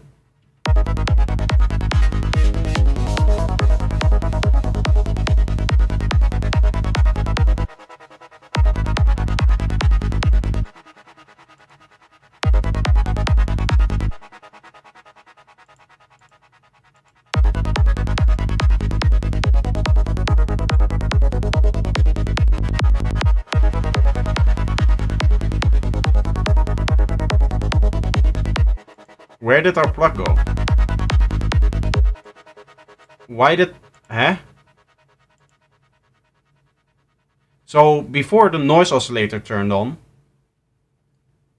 and now we had smoothing happening there to 75%. Am I clicking random things without realizing? Is that what's happening? Wait, adding the modulation to this point over here turns the smoothness up?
Honestly, I'm not very happy with the sound that we're getting here. It doesn't sound great. I also do oscillator A on band, not on remap 1, oscillator B on FM, and I play with them. I'm obsessed with low mids. then I get super muddy mixes. Yeah, the lower mids are just like any other frequency region, an important region to keep track of. Yo, Projector, I've been watching you for some time. Do you have any tips on staying consistent with work and avoiding distractions and other things? No, I'm terrible at it.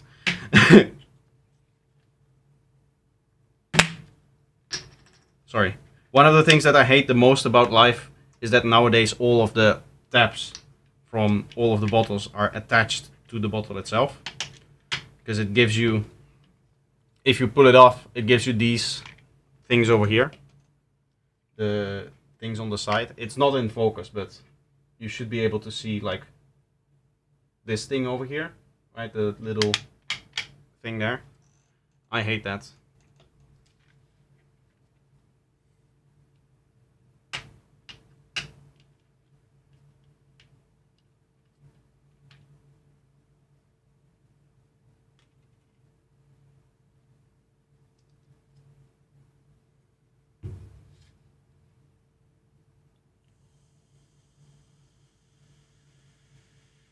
I'm honestly not happy with the sound that we're getting out of the patch that we have now.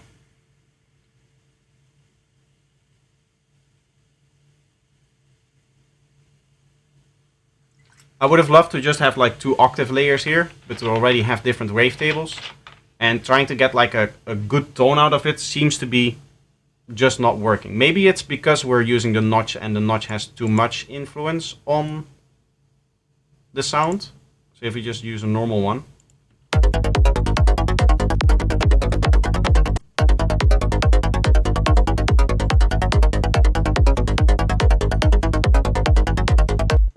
Let's see if we change wavetables what we get.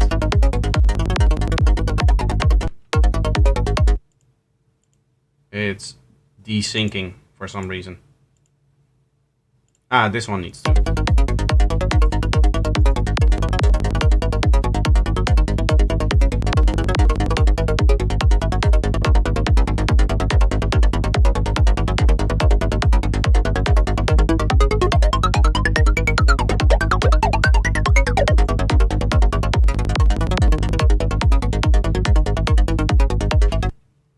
I just want a smooth tonal movement in there that changes the tonality of the sound.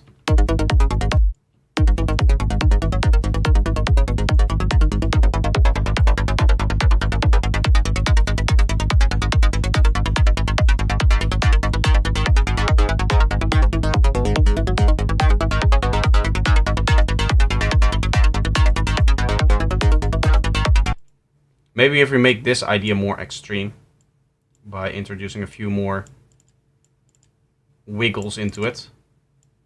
That's actually the technical term for this kind of stuff. It's the wigglies. Many people don't know that, but it's an actual sound designing term.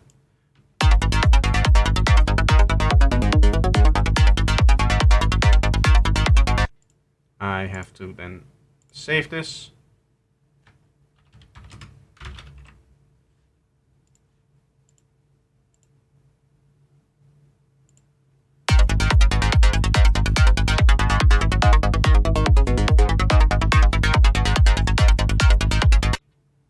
I would like it to go like zzz, higher still.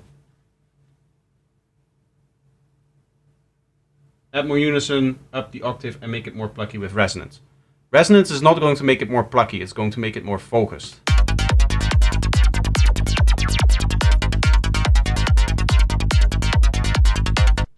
Which is not what I'm after.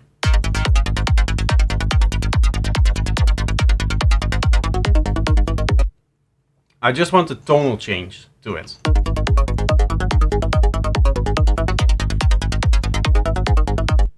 But whatever I'm trying, everything sounds thin and it's just not working.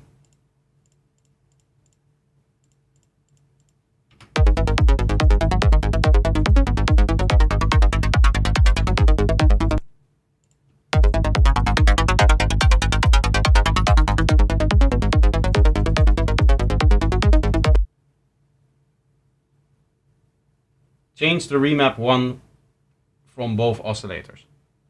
Yeah, but this is the thing that does now the most tonal changes. Maybe a normal square on oscillator 1. We could try a square wave. See what that does. I think it's not going to be better than a saw wave. Yeah, that's just hollow, which is generally what you get with square waves.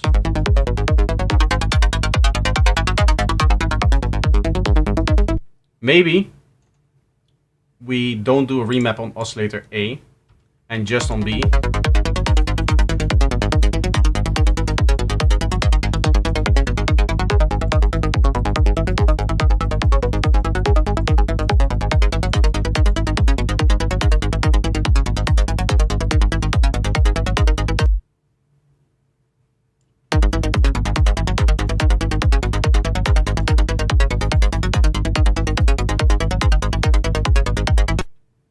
It needs to be sharper. It needs to be stronger here.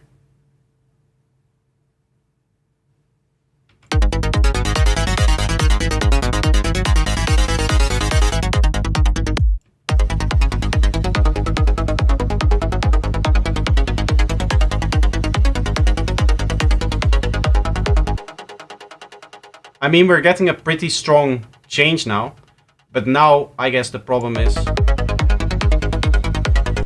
it almost immediately goes into this kind of texture, and then from here to all the way up, it doesn't really change much.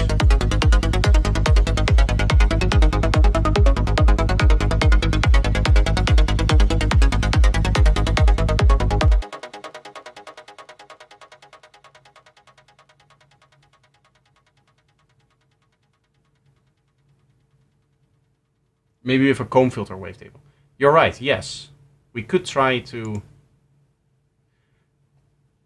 do a little bit of a stronger tone on the wavetable.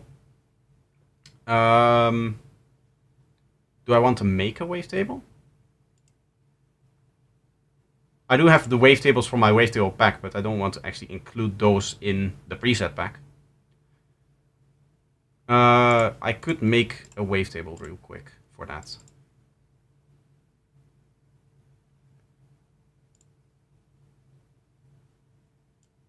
Let's see if we can get some cool tonality here.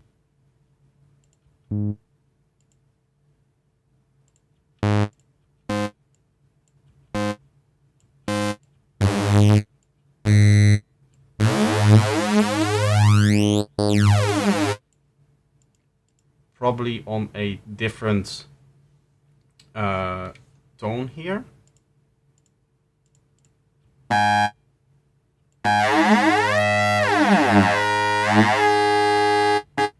Cool. We set this to 4 seconds, of course. And then just up this.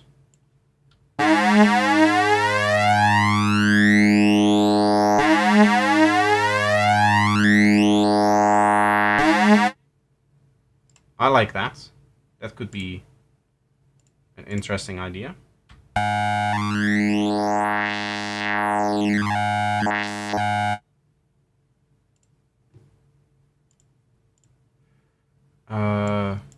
Let me also save that in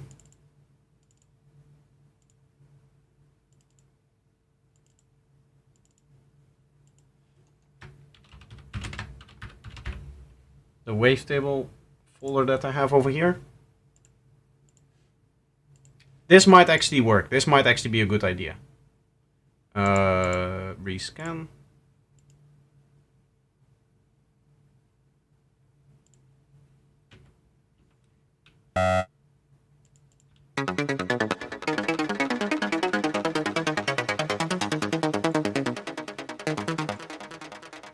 And then no remap on this, I think.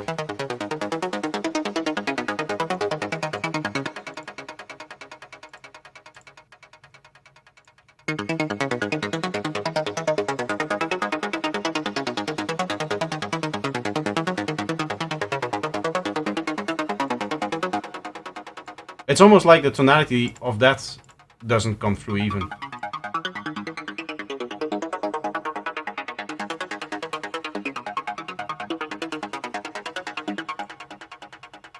We just have a very thin sound here.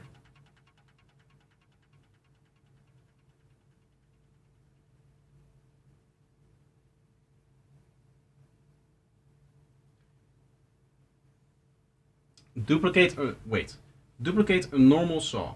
For the first one, flip vertical polarity invert and add number 2 and move left 1. For the second, flip vertical and move left 1. Number 58, go back to the first saw and crossfade. I have no idea what that means. Okay. First of all, let me clean this up. Remove here. So we have a normal saw. Duplicate, normal saw. It's already crossfading. Morph, remove morph tables. Let's do that for now. So I have 2 saws now. Flip the first one, polarity invert. Process, flip. Oh, I just want the individual one. Yeah, I can flip this back.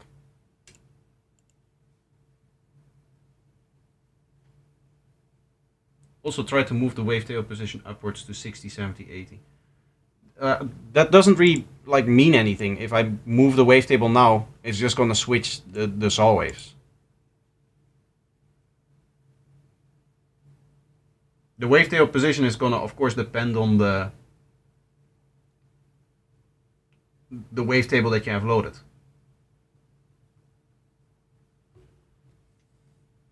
And add number 2 and move left 1. I don't know what add number 2 and move left 1 means.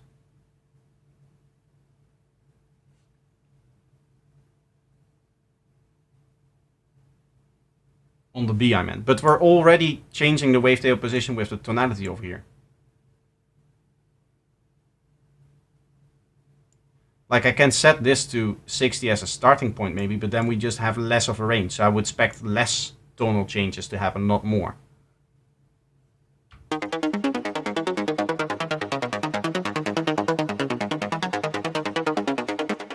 Yeah, basically nothing changes if we do that.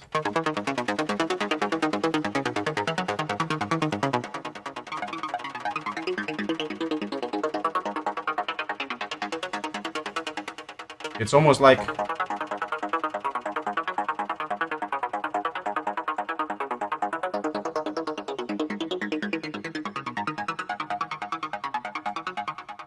I like the sound of that. What if this is lowered? Maybe that's why.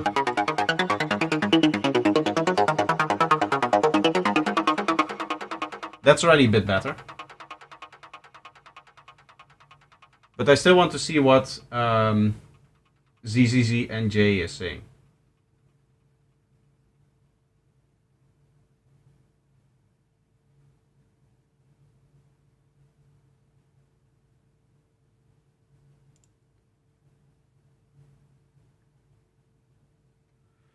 But when you add crossfade after you inverted the both saws and move them, I don't know how to. I don't know what you mean by move them. Move them where? I meant by left 1 is the 2 arrows in the bottom right corner. You can change the number and click left.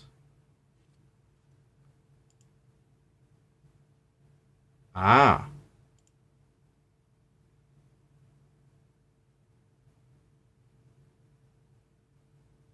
First I'll put to number 2. Which number 2?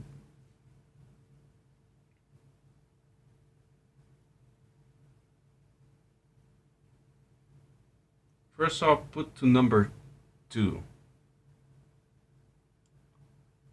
This. And move left. And then here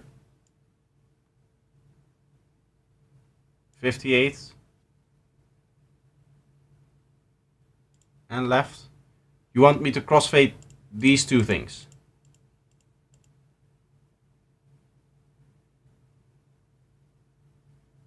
Make sure both saws are inverted. Okay, so then we need to invert this one as well. So now if I crossfade, we should get a huge tonal shift. This looks like a phase shift to me.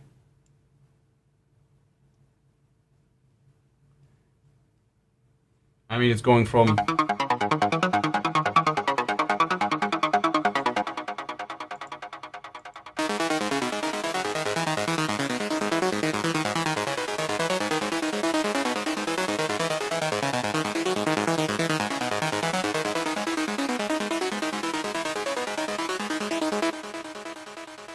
This is practically like an octave jump.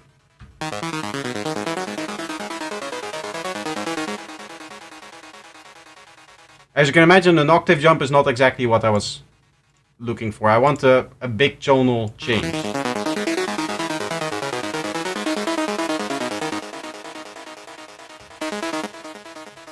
What we can maybe do is go to the middle, which would be 128-ish, right? Yeah, from 129 and remove everything until the end.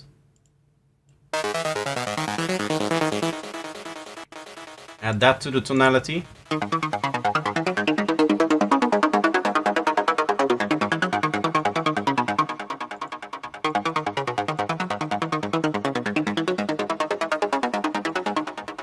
I think I'm going to move this wavetail position up as well to the halfway point.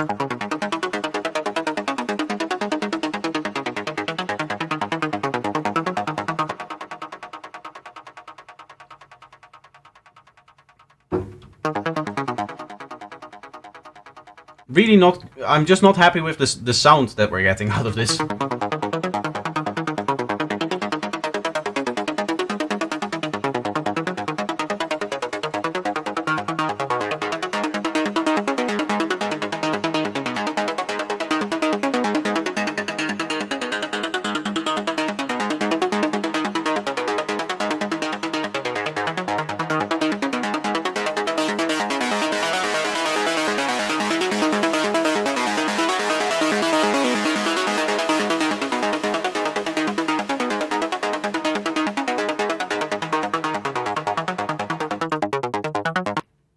I guess that's pretty cool.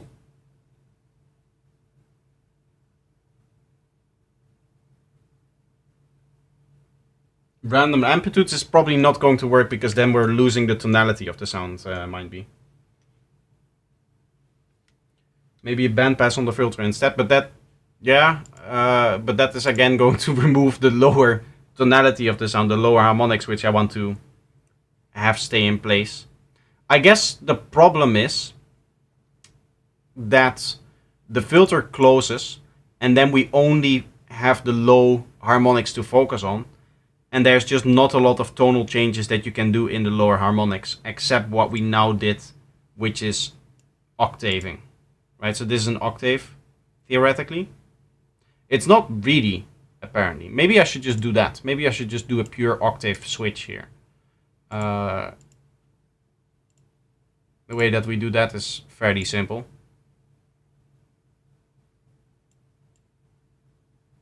Go in here and set this to 8. And now we should be able to make an octave saw and crossfade between those. So this is a cleaner octave, as you can see in the things above here.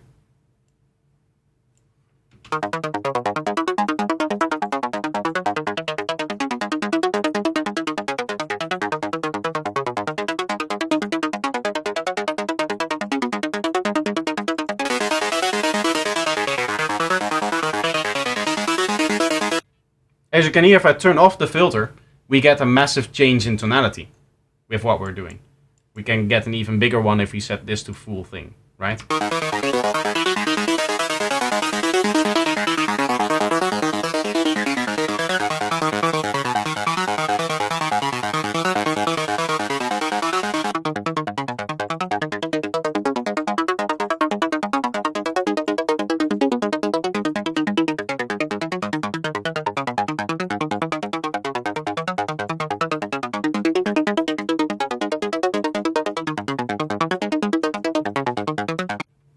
I guess that's interesting. Maybe a bit of sync, you're right. Yes. Yes, maybe a bit of sync. Just a little bit on... Oh, let's go up an octave then, here, with this thing as well. Because 2% sync is purely an octave, right? So I would need to get this to like roughly 2. I can do that with the no window version. So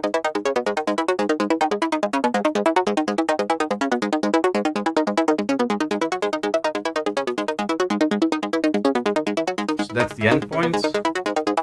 It is hard to do, but I think now we have exactly an octave.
Now we're getting somewhere.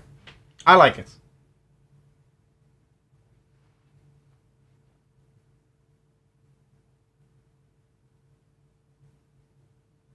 It would sound better if the first note wasn't a pluck, but an extended note. Yeah, if you turn up the dynamics, some of the plucks become less of a pluck. Maybe you want a bit more of that effect.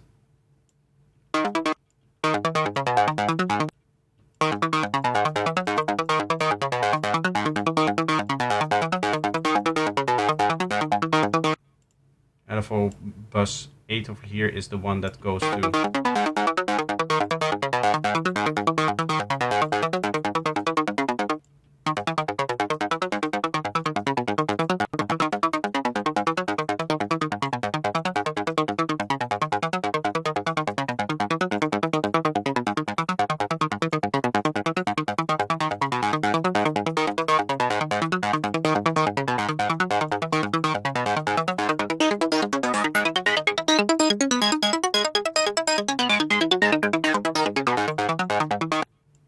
I like the sound of this. I would like it, the sync to be a bit lower, I think.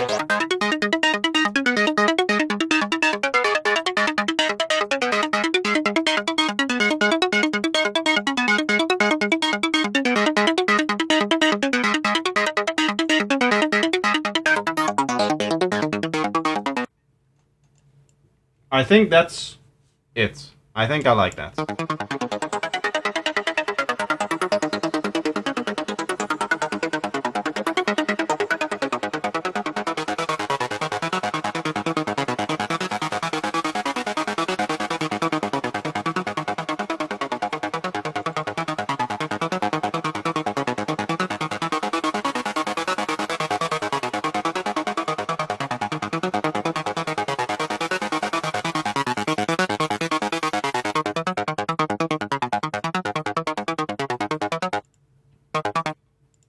Do we also, for the tone thing, set that up for volume of oscillator B here? Like if I add macro 1 over here and then go maybe like this.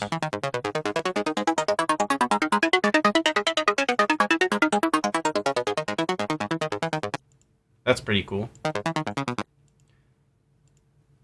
I feel like the second oscillator though doesn't have a lot of, like this the oscillator B doesn't have enough stereo width, which I don't think I could change in any significant way. Maybe like this.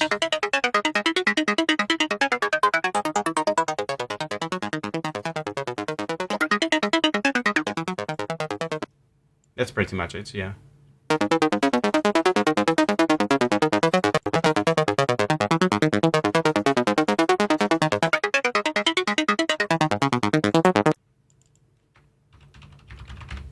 I like that.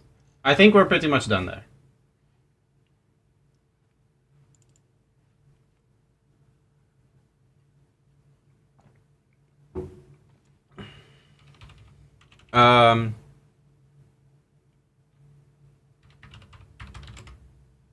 Of course, it's melodic. This is going to be an ARP. What is a good description of the sound?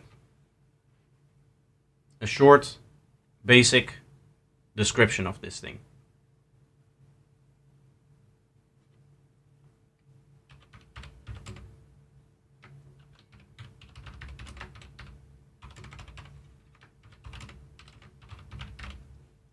Something like this, I think.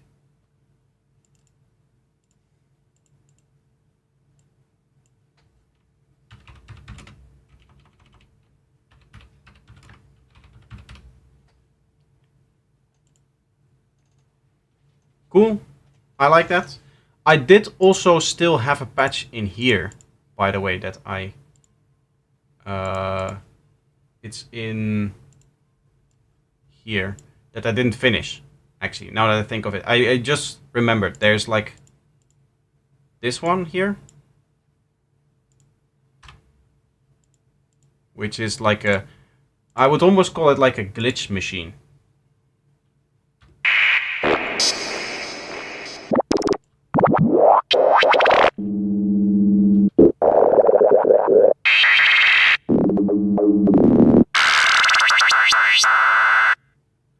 What might be cool is to create an actual like glitch machine idea on here.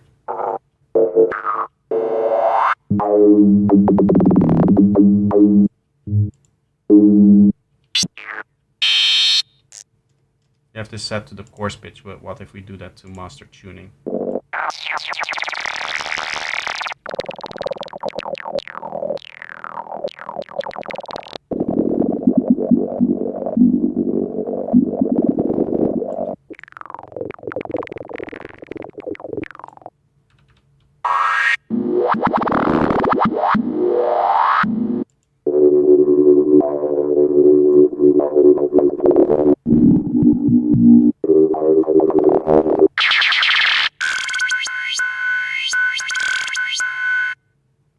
There's some cool stuff in here. The whole point of like a glitch machine is that you can create glitchy sounds with it, right? So we could do some cool stuff with that. Maybe have like random panning and that kind of stuff. We already have a setup like this. I would need to make another one for the panning. Random 1 and note on random 2 here.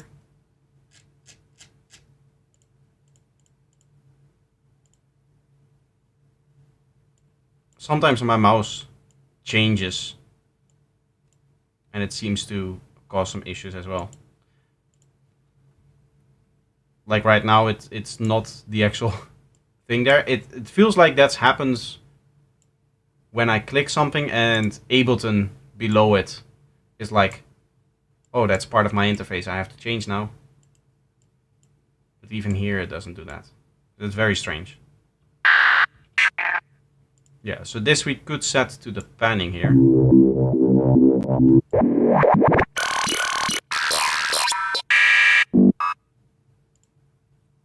And then also over here, set this to a bar and the same mod speed.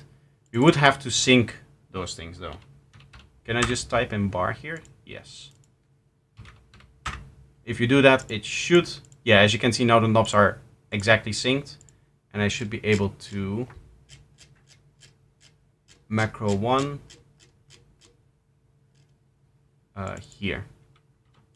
Copy this over and that way they're exactly synced in terms of speed.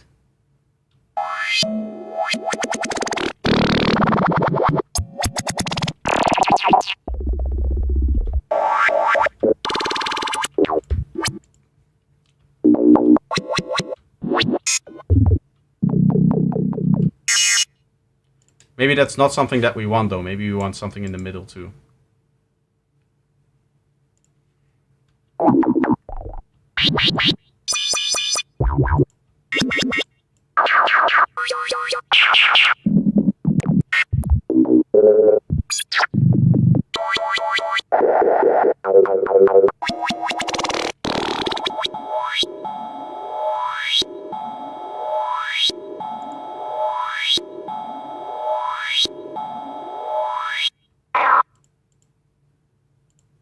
They seem to be out of sync if I do that.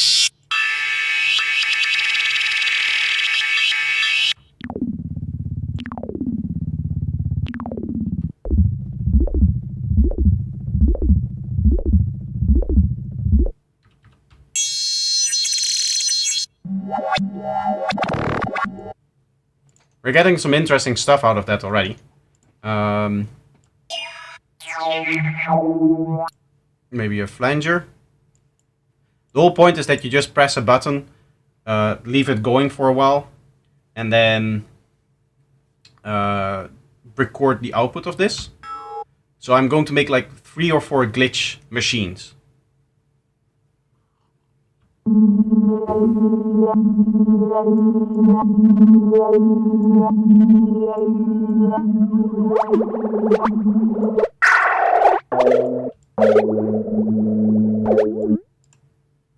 Maybe over here we have the chaos. I don't tend to use the chaos oscillators because I don't like the way that they randomize stuff. But maybe on the rate it will work. Do you see how it kind of just stays there and wobbles around there?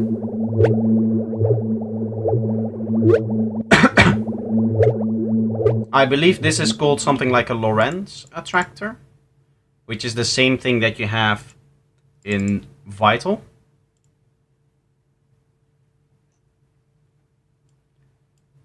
So in Vital, the randomness here, you have this Lorentz attractor, and this seems to do the same thing, if I remember.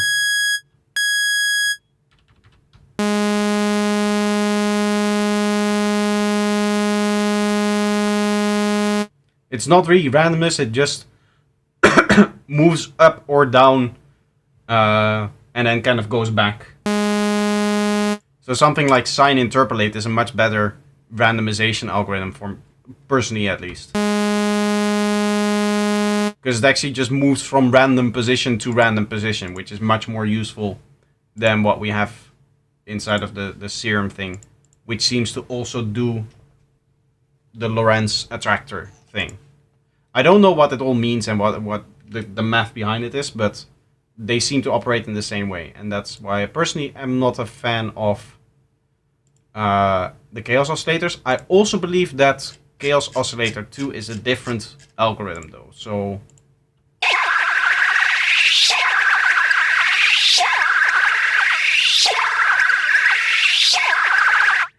I mean, it's definitely doing something different.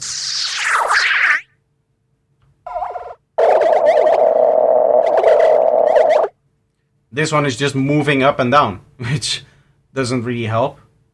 What if I set chaos oscillator 1 to chaos oscillator 2's rate?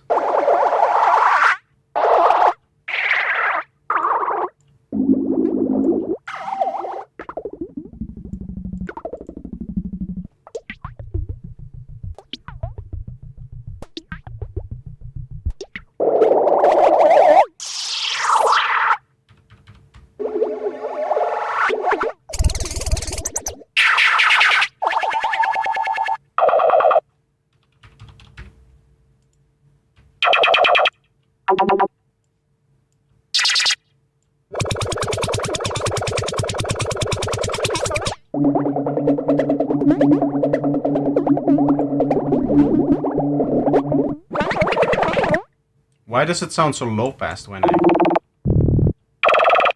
flange it?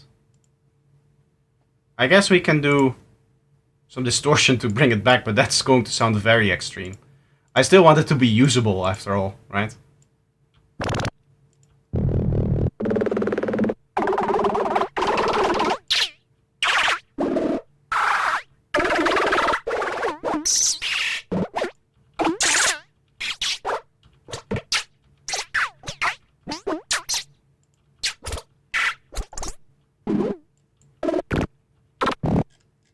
I mean, that sounds cool.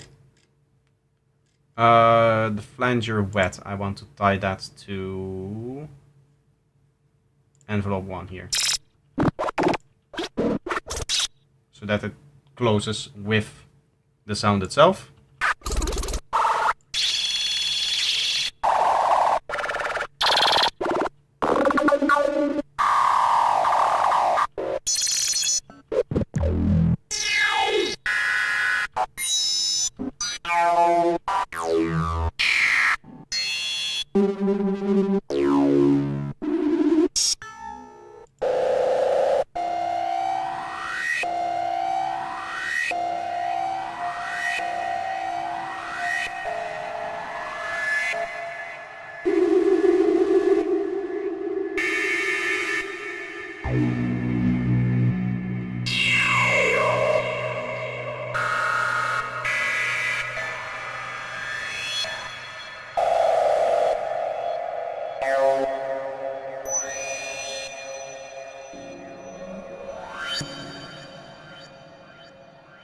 Can get some really cool textures out of that. I'm pretty happy with the sound that we're getting there. I would like to change this modulation over here, yeah.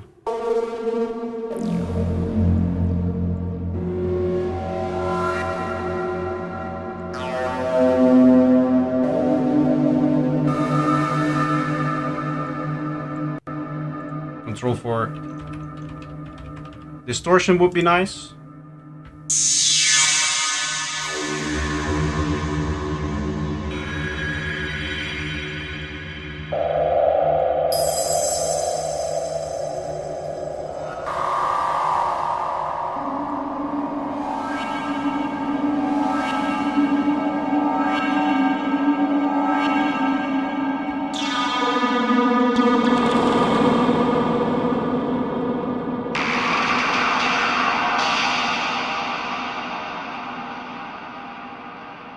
There's some cool stuff in here.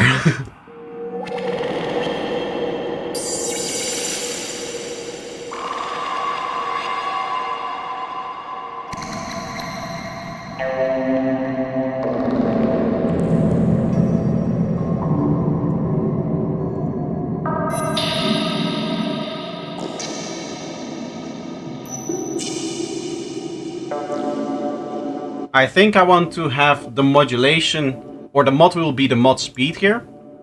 So that would mean that I would need to set macro 1 to mod wheel.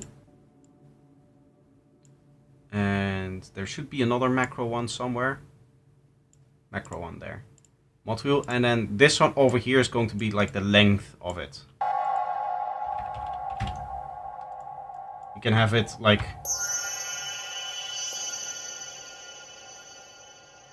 make it longer, right? You can just make like a very long sustained sound.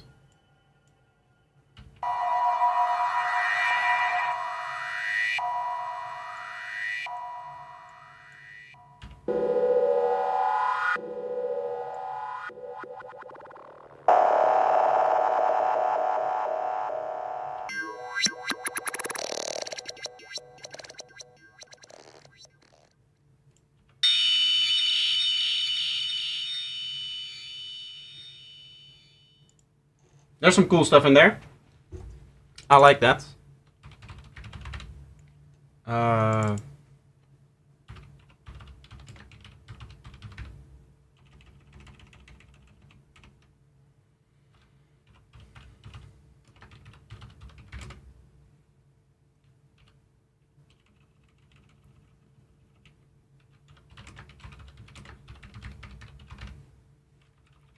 It's just generating wild sounds. That's probably the best description of it.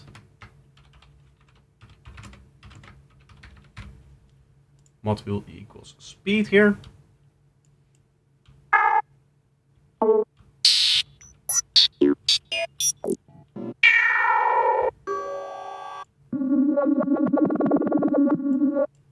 I just love the sounds that you get if you turn the ambience up on this.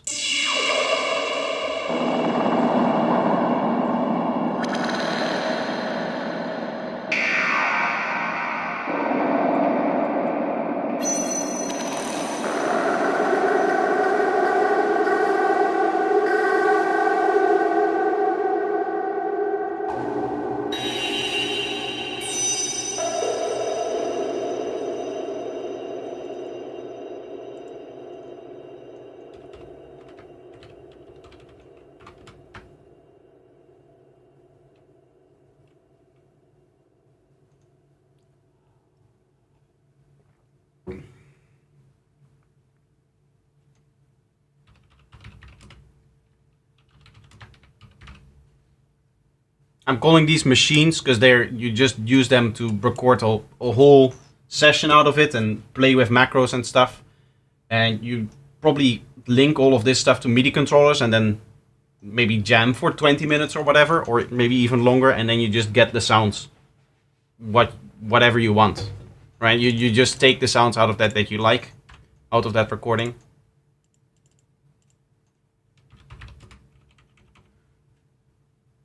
Yes, speed is probably the best way to describe it. I want to make another one of these, like these machine type things that just generate an endless array of different sounds. That would be cool. Maybe one that is a little bit more FM-y is a good idea. And then after we've made that, I think I'll end the stream. Either that, or I'm going to take a quick break now and then do like another hour and a half or hour. I think that's better. I think I'll continue a little bit longer. I do have to prepare shorts, but I don't have to record them today. So it's not like I'm stressed for time or anything. And this would allow me to make a few more presets and whatnot. Just get a little bit more work done. So I think that's what I'm going to do. I should see the feedback group. If I open up the feedback group and then move the analyzers over here, it actually allows me to open them with them already in the right spots. This is just so that you guys have something to look at during the break. But yeah, I'm going to play this track, and then in that time, I'm taking a break, of course. And then after the break, we'll make at least one more of these kind of glitch machine type things. And then from there, we'll see where it goes. It is playing, but not playing. Yeah, because it's soloed, of course. Okay, see you guys in a bit. And then we'll continue. Let me turn off the rest of the stuff so that you guys can just listen to the music. I should just solo, instead of turning everything off here, I should just solo this thing, of course.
every night to dream any dream you wanted to dream. Naturally, as you began on this adventure of dreams, you would fulfill all your wishes, every kind of pleasure you could conceive. And then you would get more and more adventurous, and you would make further and further out gambles as to what you would dream. So in this idea then, everybody is fundamentally the ultimate reality.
This time I checked if the microphone is working.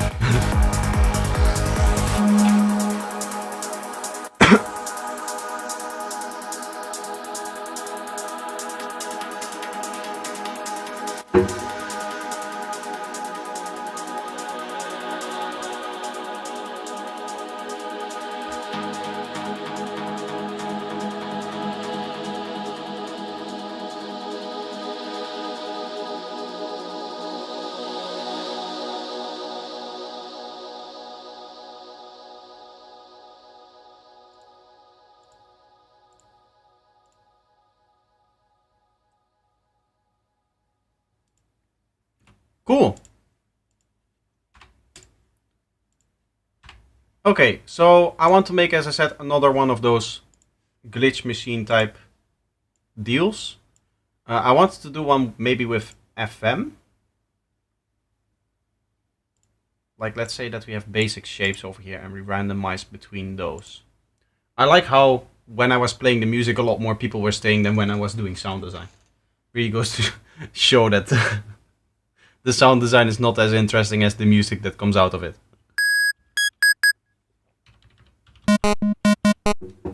Okay. What if we do like a very low octave triangle modulation on here?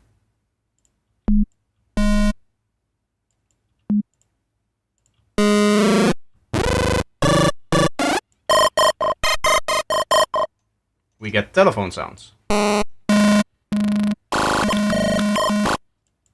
We can also randomize the modulator, I guess. I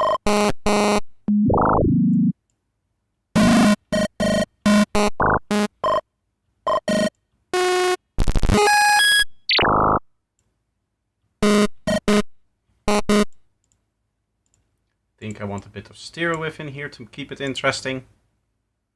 And then we'll add like a fader.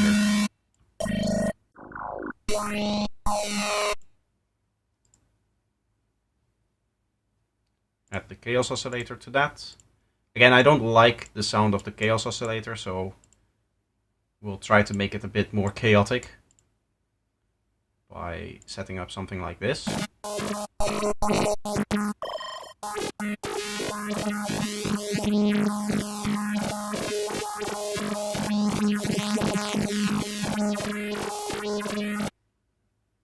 Still, chaos oscillator 2 is now just a sine wave.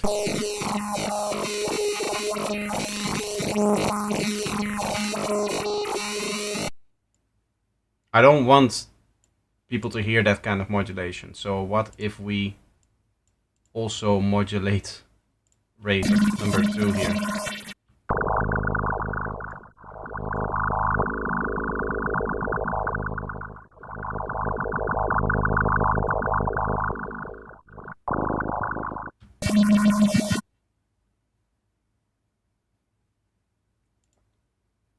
Oh, I have both of them set to note on random 1. Yeah, I want them to be on different ones, yes.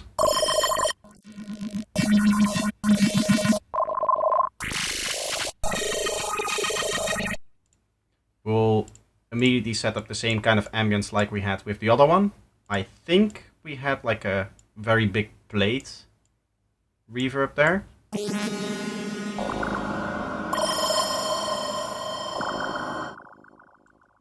Okay. And I think I had the... What if we set the ambience or the reverb at least all the way up? And then we set this to dotted.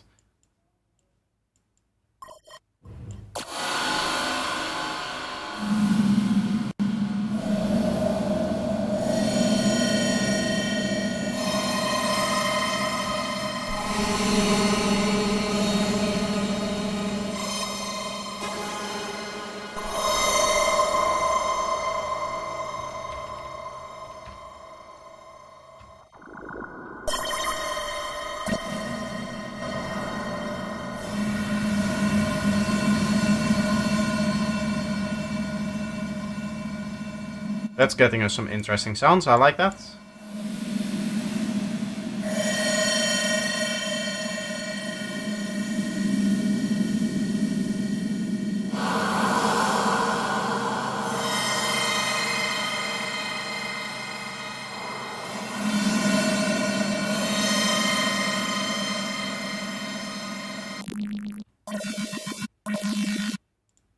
Maybe the chaos oscillator is a little bit too fast though.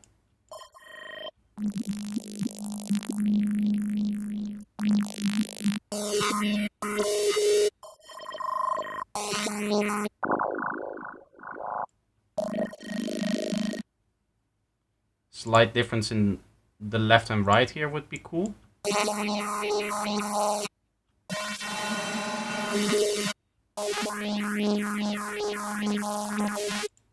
I think what we can do is tie this speed as well to the mod wheel. Going from like very slow here. And then allowing the...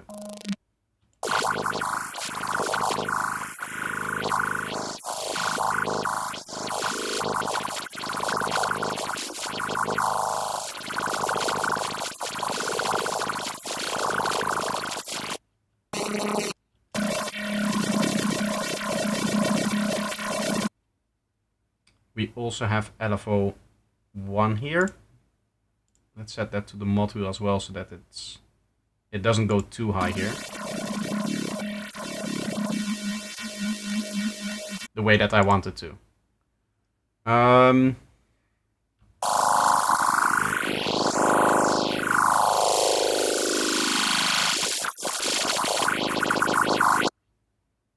It's definitely moving faster if I turn it up, so the main behavior that I wanted to have is there.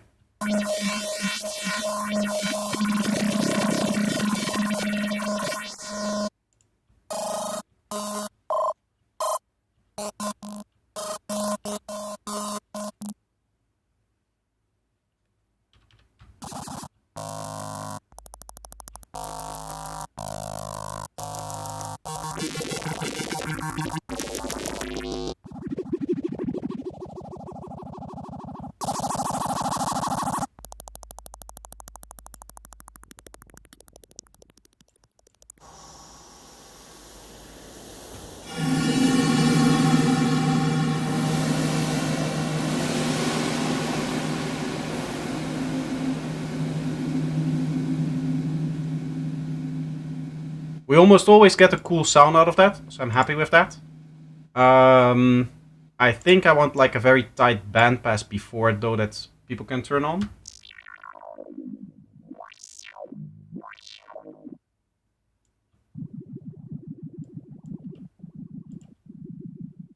Do I want that to... I want to modulate this, of course. But I would need to figure out how. Because I want it to be generic, right?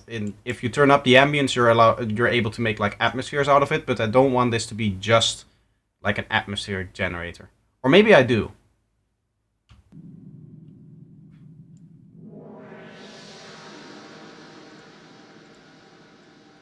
Maybe it is cool if we turn this into like an atmosphere only generator by just doing something like this.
That's cool. I like that. I think I also wanted to increase the resonance if we do this.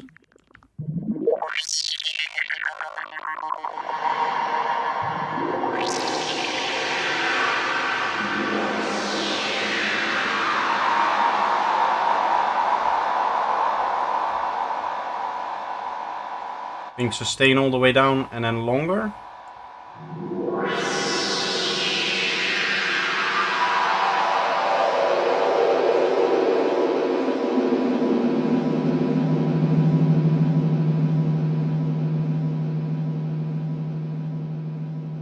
I'm a little bit scared because this patch really only works as intended if you turn it up and or turn up the ambience, and maybe people don't realize what these kind of patches are for if all of the macros are in their default state, which is like all the way down. Like this is just going to generate a mess, right? Which maybe people don't know exactly what to do with that. Like I'm going to make a video that is going to explain, of course, what these things are going to do. But I don't want to rely on external material for it to make sense what this patch is doing. We have, of course, saved it, or we are going to save it, of course, as the machine variant, which we already have. For those that are just joining the stream, we already have one of these machines here, which is this.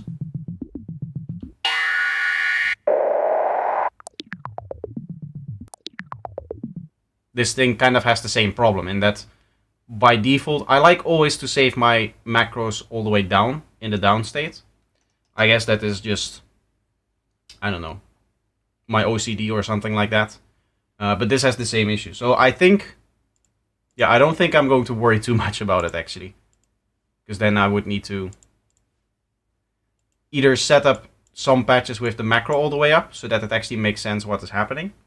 Or, yeah, I would just need to trust that people watch the video that I'm going to make about the preset pack and how to use it and whatnot. Which I hope most people will when they actually purchase the pack. Yeah, but by default this makes sounds that you wouldn't really, or at least I wouldn't just use the sounds like this in the production, right? Maybe a very strong distortion on there would be nice.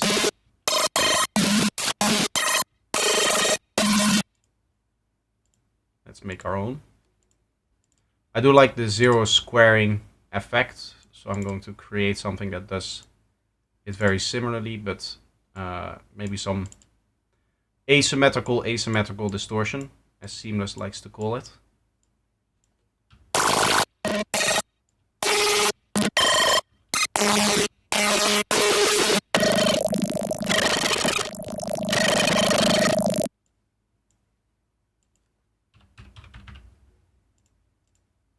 The grid, and then for the final one I would like to have another maybe slower modulation on top of this. I guess a flanger would work. That would be similar to like the comb filter effect maybe.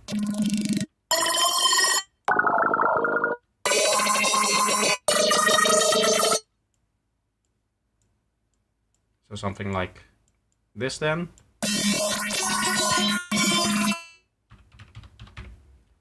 Flange. I do want to turn it off and not have it bleed out with the long feedback, which you just do by setting this to envelope 1 here.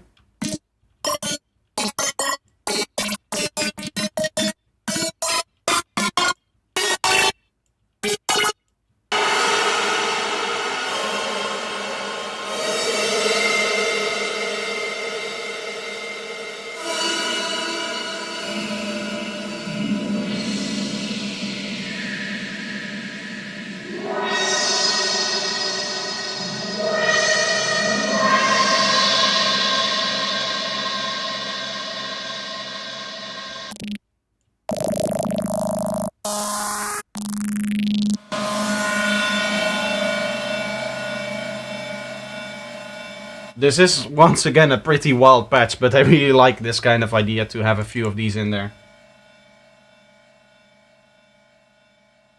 In my opinion, huge follower for ages, but I'm from Australia. I mostly miss the time of these streams. Wanted to know, when you decide to make a new track, what are your first sort of thoughts or steps?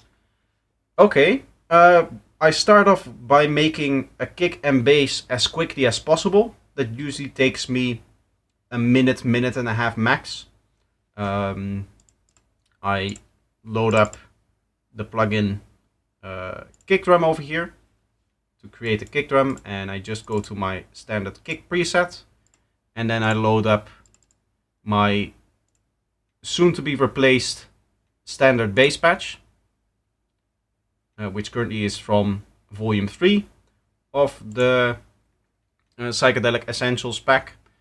And nowadays what I'll probably do is I'll decide on the tone using the bass tables pack here.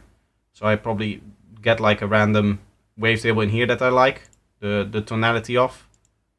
Some of these aren't really great, but say that we like something like this.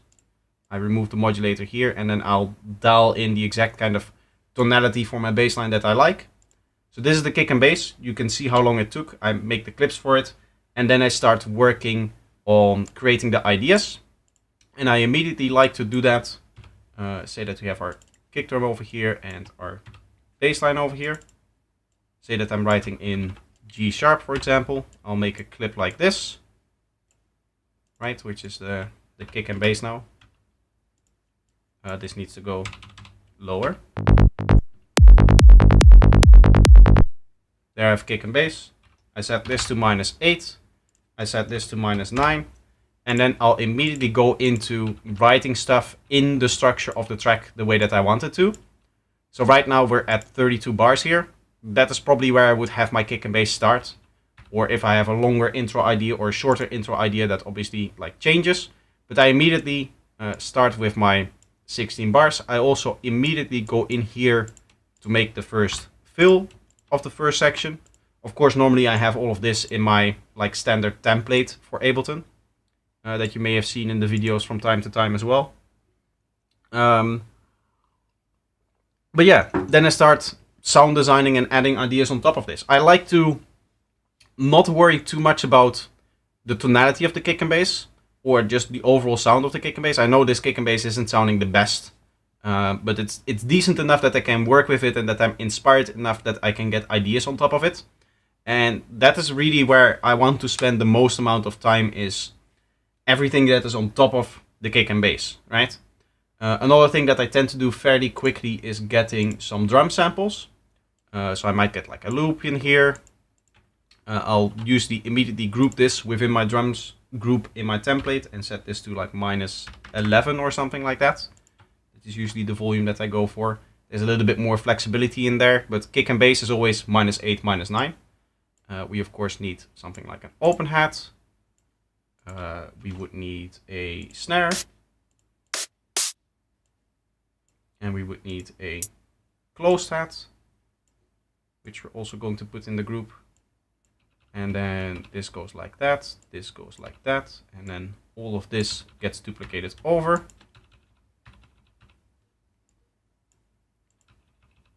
This is probably going to sound terrible, this drum loop, because I didn't audition half of the samples I used.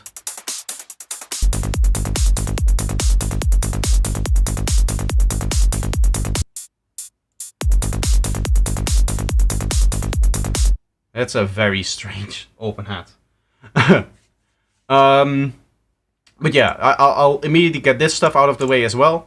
And then I can start sectioning off ideas. So that would look something like this. I would make like 3 sections. I know that my mid-range energy is probably going to be everything that isn't open hat or snare. That is usually what I go for. So something like this.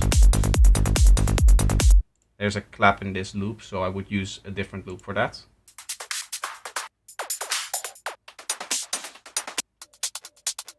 Yeah, something like this. Would then be kind of like the detail loop that I put on top of it. And that means that I'm very quick with the structure of the track, and that allows me to take the ideas that I have and actually implement them in the structure of the track. Did you check the new AU5 video on how he sequences basses using Simpler? Yes, I have seen that. I think I skimmed through the latter part because I got the idea pretty quickly of what he was trying to do. In fact, it is kind of like very similar to the stuff that we do in Psytrance when we have like jam sessions. So stuff like this, right? Where we just have like one long file and we skim through it for the sounds that we like. Say that you like something like this. Personally, I like to arrange this kind of stuff in the timeline as opposed to doing it with a simpler. Although with a simpler you also can do it in the same way. Right, at the end of the day that doesn't really matter. I just think that having it in the timeline gives you a bit more control. So with that, it's not something that I was unaware of, but it's good that he shows that kind of stuff because maybe other people are unaware of that technique. And it can indeed, yeah, it can be applied to Psytrance in different ways. I wouldn't do it with the bass, of course, but you would do it with the other sound design that goes on top. There might actually be more interesting workflows than just doing it in audio like I showed. Yeah, awesome, thank you so much. I struggle now with creating an actual groove. Everything I create just starts to sound like a build-up every 32 bars. Yeah, for me, by the way, the structure that I show here isn't as rigid nowadays. Usually what I like to do, if you look at my newer music, this is a good example of it, is that it's much less rigidly structured than your average Psytrance track. Because Psytrance, the normal structure for like the full-on sidetracks that I make is, okay, you have 16 bars of the intro, then you have another 16 bars of the intro, but the kick and bass is coming in filtered, right? And then you just work in segments of 16 bars, and you'll have like 4 of them, and that will be the first drop. And then over here, people tend to have like a groove change, or they have a different bass pattern, or they have a new idea kind of coming in. That is like a very rigid, standard kind of structure. The more I have written that way, the more I start to hate the ideas that come out of that, because as you say, like you get the same thing over and over again. As you say, every 32 bars, if you're working in 32 bars as opposed to 16, maybe your idea has like building up qualities, and then every idea is going to build up in the same way. If you look at the structure over here, I can probably get the marker track if you give me a little bit of time. That will make it a lot easier. 105. As you can see, my naming scheme is brilliant here. Very understandable. I just like to number my projects. Yeah, so helpers.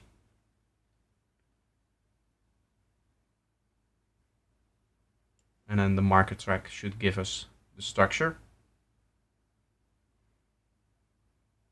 It takes a while to load these things when you're opening up projects that are this big. But the BPM needs to, in this case, be 144 for this to make sense. So you can see the structure. There's all kinds of little pauses and fills in there, and it's not your standard kind of structure for the track, right? I have like longer fills, I have build-up segments, I have build-ups, and then like a half build-up, half fill thing over here. I might have certain parts where we have a drop segment where it doesn't end with a fill, because it goes into something that by itself kind of acts like a fill. Do I have other examples of that in this project? No, but I sometimes go into the breakdown as well, where I don't have a fill before the breakdown. So my structures, I naturally try to be less rigid with my structure. I'll have to add to that you need to have a bit of experience structuring tracks, because it can be the case that you make structures that don't inherently make sense. And if you do that, it becomes really hard for your track to flow naturally, and maybe for DJs as well as to mix them in, right? Because there can be issues there. My songs lack overall story and journey, and sounds more like separate synths. Yeah. To be honest, I never don't really have that problem. I like to go for getting some main elements in there first whenever I'm writing. I guess maybe that is the reason why. All of the elements that I put in the track in terms of sequences, I have main sequences and supporting sequences. So the main idea always has to come through, and that is the thing that I want the listener to listen to, and then there's supporting stuff for that kind of sits in the background naturally. So there's kind of like a two-tier system in place for the synths. Even for some of the one-shots and the way that I layer one-shots, I like to think of it like that. And some of the other sounds as well, like for example a riser. I dedicate not a lot of space to that, because in my idea a riser is something that supports the musical idea. So the musical idea is rising over time. That indicates that, or the musical idea is rising over time, and the riser is kind of below that, adding a little bit of extra rise to it, I guess. As opposed to the riser kind of taking over the sequences and the main ideas that are in the track, and kind of pushing them out of the main idea that you're listening to. Hello Alex, how are you doing? Vesuv, welcome as well. Dada, of course, welcome. Hazafex, I don't know if I said welcome as well to you, but thank you for stopping by as well. Overall, yeah, I don't know like what else to say, that the stuff not sounding like, or stuff sounding like separate synths, generally speaking, does not really work, or does not really happen to me, I should say. Like I guess my workflow just doesn't lend itself for that to happen. But I wouldn't know why. Good pronunciation. It's what I'm known for. It's of course what I do.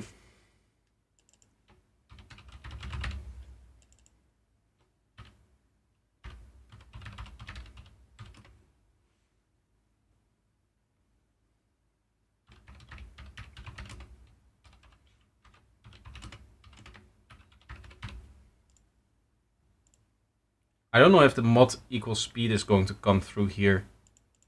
Oh, it's this one.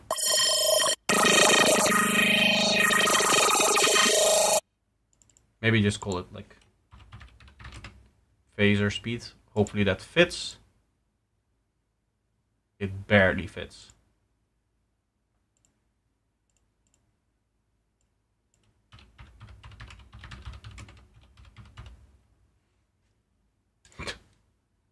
It is a bit of a junk if you just open it up like this, so... Any feedback on this song would be appreciated. I don't do feedback in this stream. For one, you cannot just link songs in the YouTube chat. I don't allow people to post links in here, because that may be dangerous. I also don't want to be flooded with links to people's music all the time. I do separate feedback streams every Sunday, where if you go into my Discord server, you can go in here and you can post them. Do read this before posting by clicking here, so that you read the rules of that. But you can post your track in my Discord, and then next Sunday during the feedback stream, I'll give feedback on it. I'm not doing it now.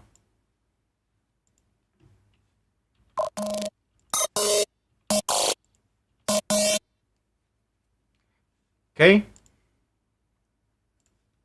I want to quickly check how many I have.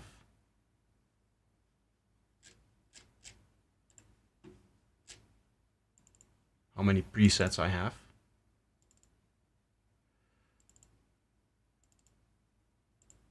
We are at 31, already starting to take shape, which is nice. No, it's this one, right? So yeah.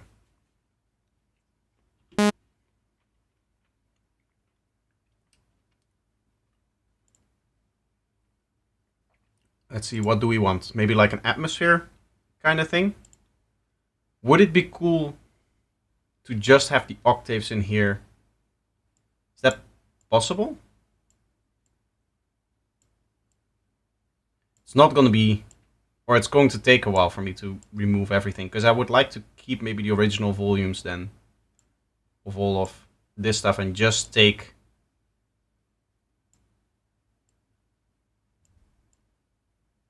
the individual partials that are octaves. Maybe we can get some cool atmospheric stuff out of that. There might be like one more. Yes.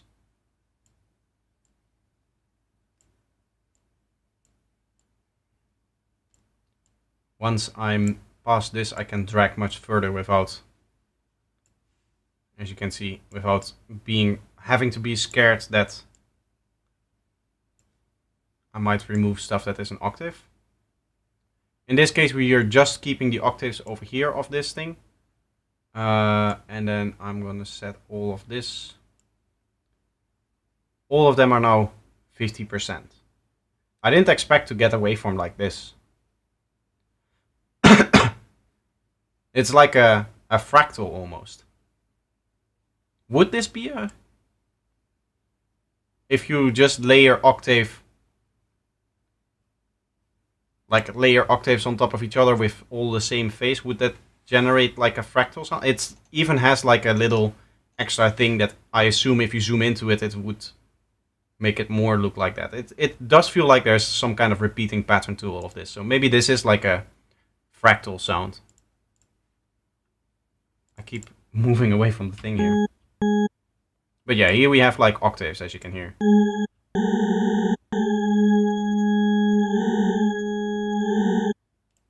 Can probably do some cool atmospheric stuff with that.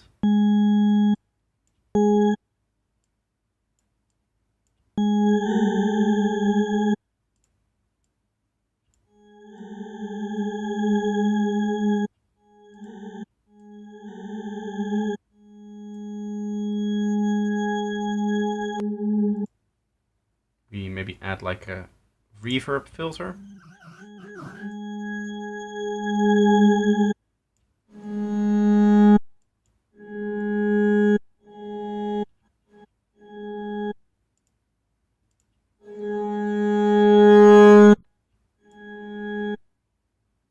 Of course, this becomes again more interesting once we add the delay and reverb to it. So let's set up that. So let's set that up first.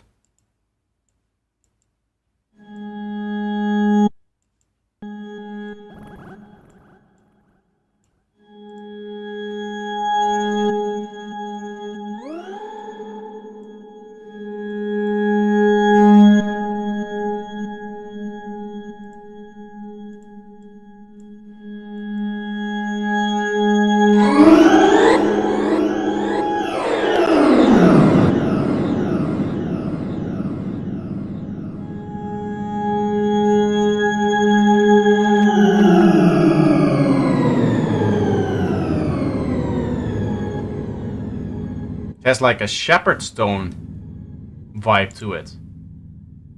Oh, we can do something like that. We can do some shepherd tone stuff with this. Like really slowly have it rise an octave. Right?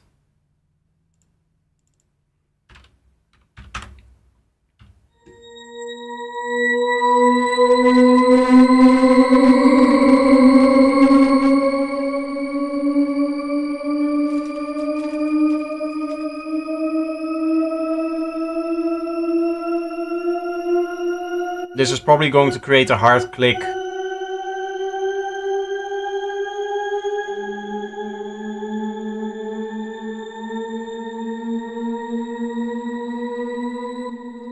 Yeah, technically if you want to do a shepherd's tone, I believe you create 2 of these. And then for one of them, we'll have to offset it by, I think, like half the length of the modulation. If I'm not mistaken. So a delay of 8 bars on this thing. No, because then that one stays. So we would want to keep it rising by making a shape that looks like this. And then I think the trick is to do like volume morphs between them. So like this. And like this. Okay. These of course also have to be set to the same length.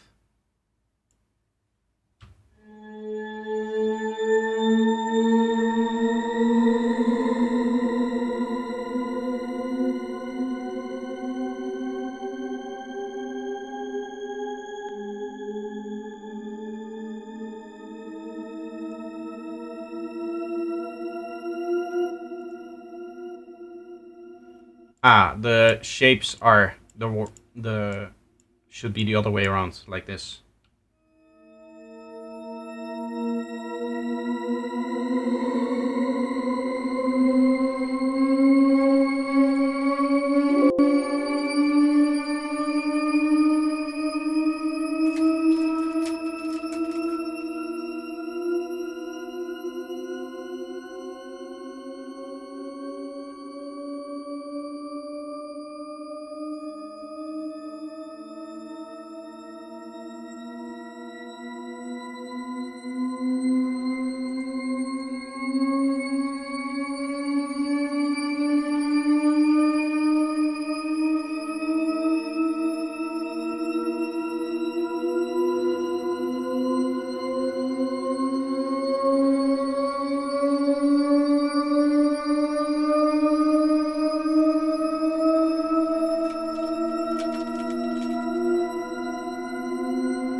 When the shape reaches halfway through, you could add something else that adds a little bit of extra tension.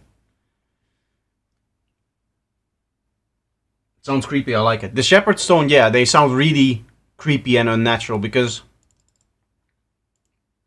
Oh, that's not what I wanted. I wanted a EQ here. You would just see it like rising.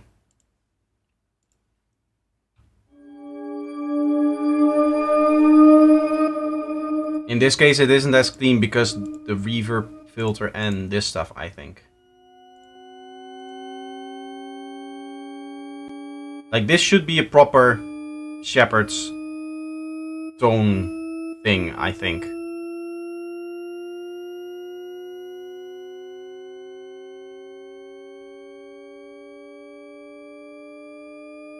You can see what it's doing. It's just the same harmonic kind of going up and up and up and up and up. So it sounds like it's constantly rising without it actually constantly rising.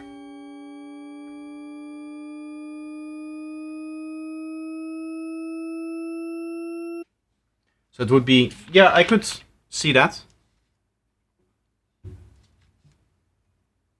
I would like to keep the effect that you can hold this patch for as long as you want, and it always kind of like looping like the shepherd stone does.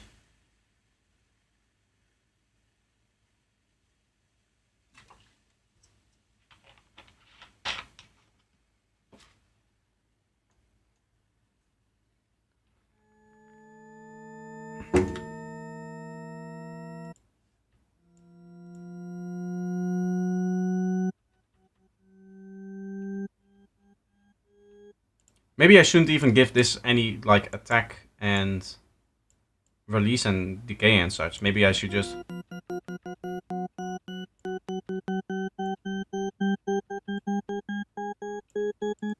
do something like this and almost turn this into a synth, maybe.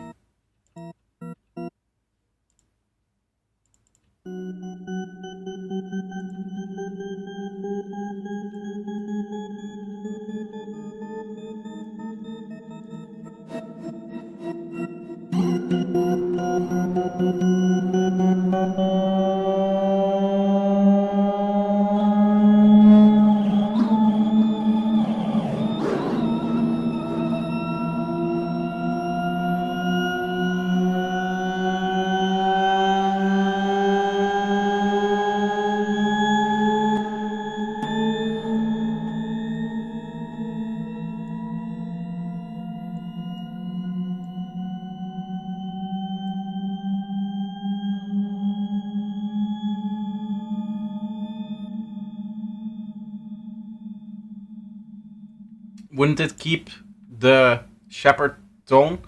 The problem is you cannot have a modulation that goes like this or like this, right? Because then there's a hard cut here. So if I wanted it to go up at the halfway point, I would need it to come down here as well to compensate for that, so that the tone kind of stays continuous. To be honest, I don't know. I think even if you do something like, I don't know, the oscillator sync, say, right? No, maybe not sync, because that's like related to the pitch. But say the bend. It might actually mess things up, because it will introduce harmonics, right? I cannot really put this anywhere so that you can see the whole thing here.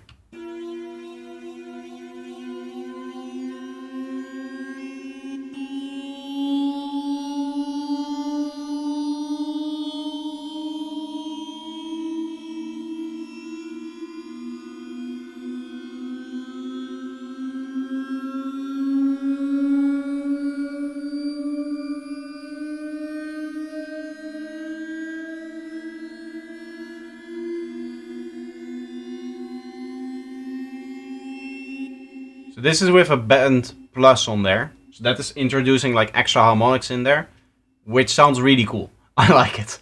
I am going to try bend plus minus to see if we get a bit more of a drastic effect like that.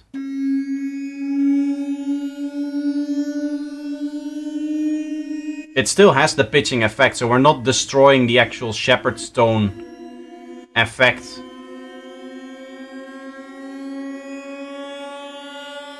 as long as we make sure that all modulations are continuous, right? That there's no sudden click happening.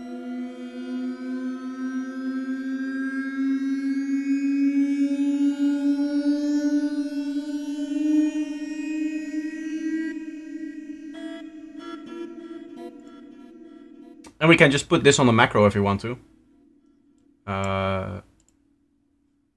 Macro 1 on there.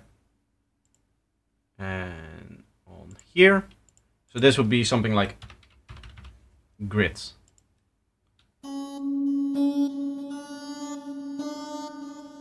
Oh, and we need to make sure that this is at 0%. So that it becomes like a bipolar. Wait, no. So let me set this here. Yeah, we need to make them both 100% and bipolar. And then set this.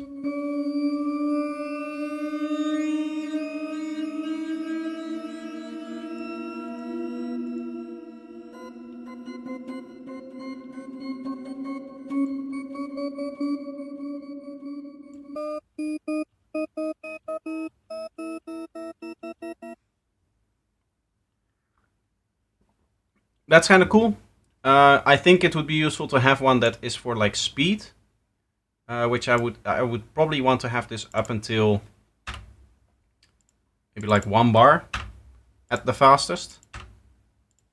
By double clicking and pressing enter, you can see that we're setting all of them to like the exact same value, and that allows me to, if we set the modulation also to the same value, make sure that all of these LFOs are actually synced together at any position of the macro, so that it doesn't, like, it's not like you have one LFO that already goes to, I don't know, from 4 bars to 2 bars, while all of the other LFOs stay at 1 bar, right? That's not something that we want. So LFO 5, I want to see how fast this goes.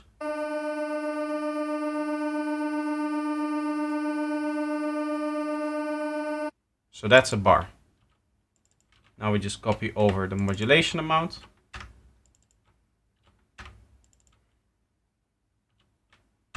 I might actually make this like continuous, like a Hertz mode, as opposed to tying it to the length. Oh, maybe it is cool to have it tied to the length. I don't know.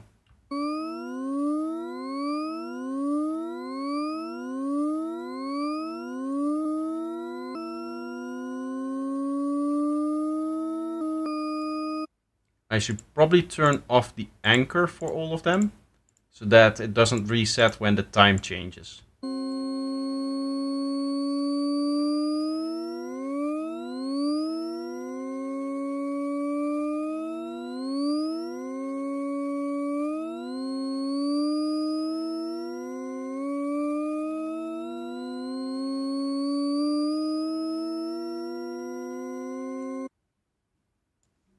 There's some cool things that we can do there. What if we just set it higher? Let's say to 60. I don't want it to be too high, I think. Maybe if it's unsynced it will work better if we set it higher, but...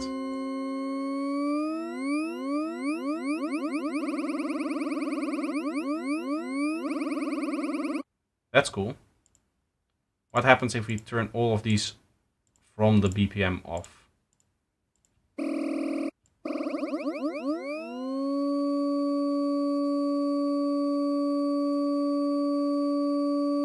Okay, so this is too slow. I want this needs to be 0.02. Again, you have to press enter even on the one that you set manually to make sure that all of these LFOs are in sync with each other. And then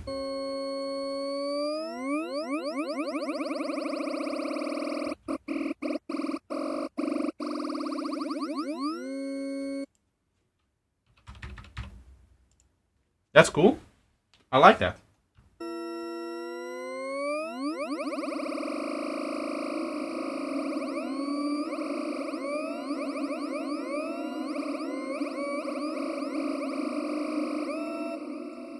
Now, ideally, we would want to make a version that also goes down, which I think should be pretty easy.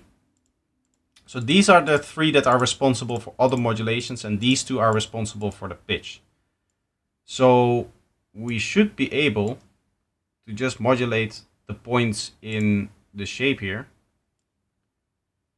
and here, and here.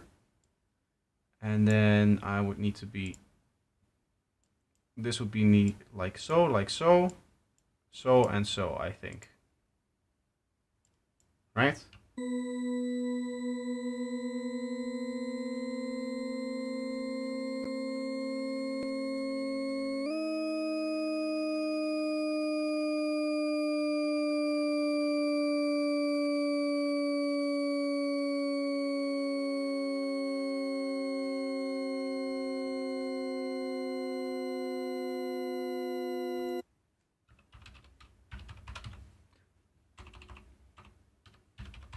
We shouldn't listen to this stuff too long, because I've heard that people go insane if they listen to a shepherd's tone for too long.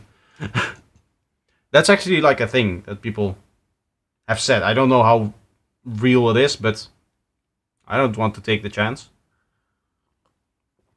Final thing I need to modulate. I think I'll set macro 3 to the module, because that makes sense, having the module determine the speed of all of this stuff that we're doing here. So then we need one final macro here. Would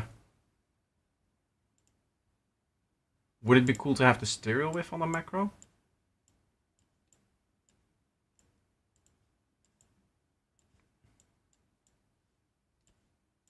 Maybe a little bit of...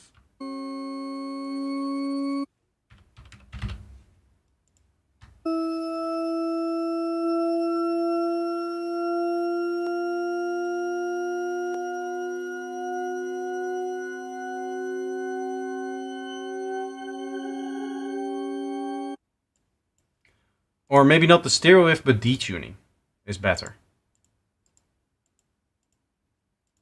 I think detuning will be better. We just have like a natural width to it. And this will be detune.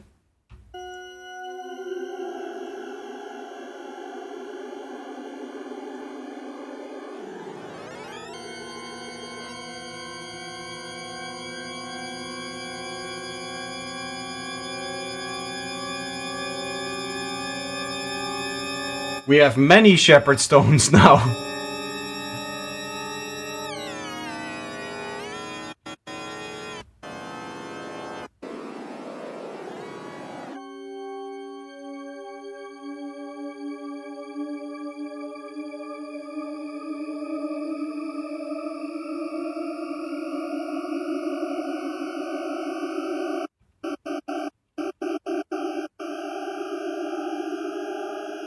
Spectrally, this looks very interesting, but I don't really like the sound of like the in-between stuff.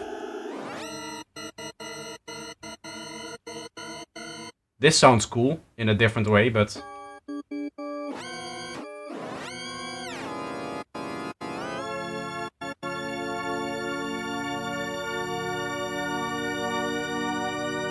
if you get this setting right, you can get some cool sounds, but I think most of the settings are just strange.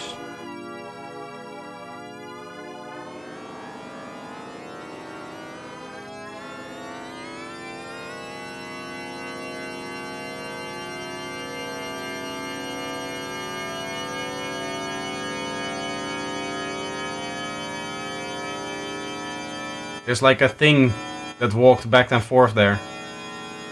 Did you see it?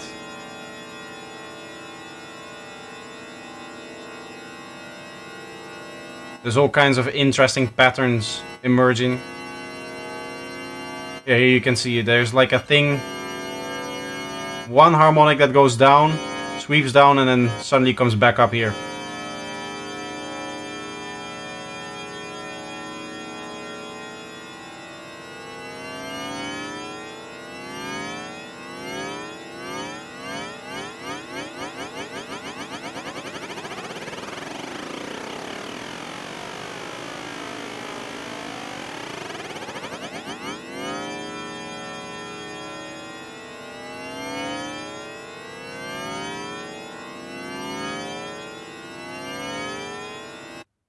I don't like that there's a volume dip in here.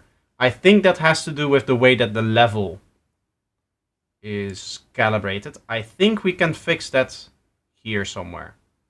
So 3 and 4 are levels.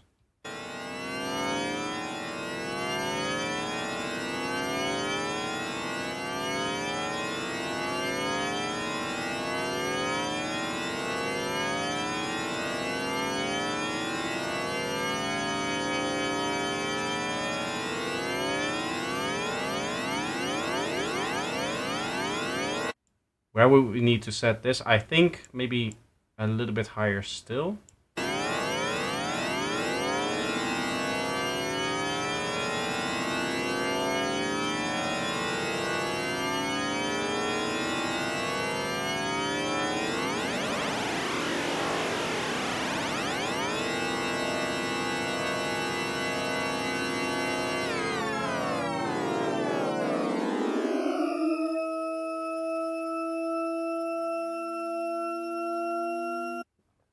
Interesting. I think we have some cool sounds in there. Some cool combinations. I need to name this. Ambience. This one is gonna be a mono sound, probably. I'm assuming that playing chords with this is... Okay.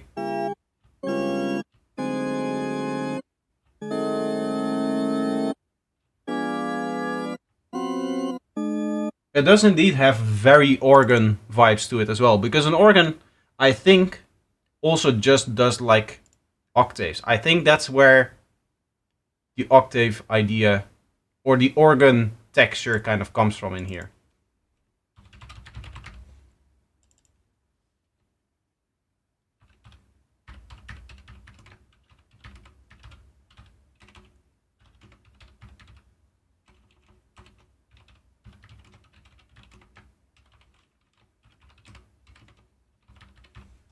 This might... yeah, that doesn't fit.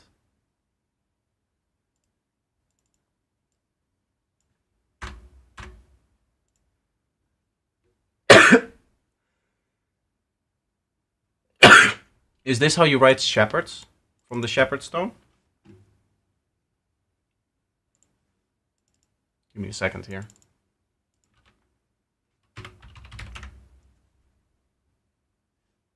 Apostrophe S. Okay. I'd probably classify this as a synth.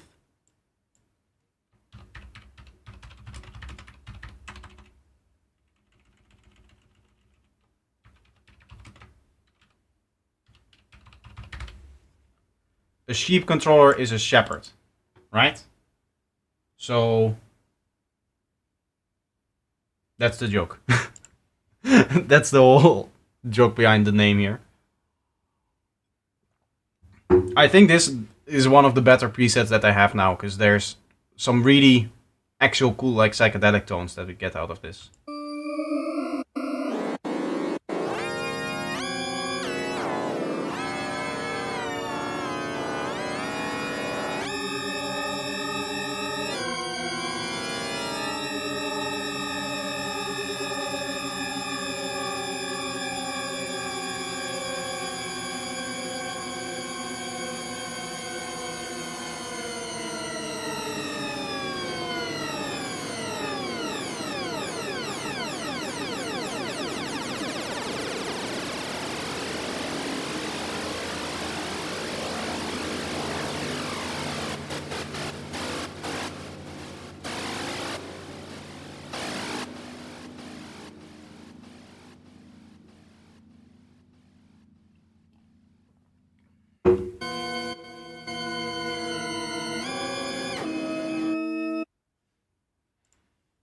To be honest, I would like to try writing like a breakdown-esque idea with this, because I think just as a sound on its own, for a breakdown this can be really trippy. If you start with like a very slow rising idea,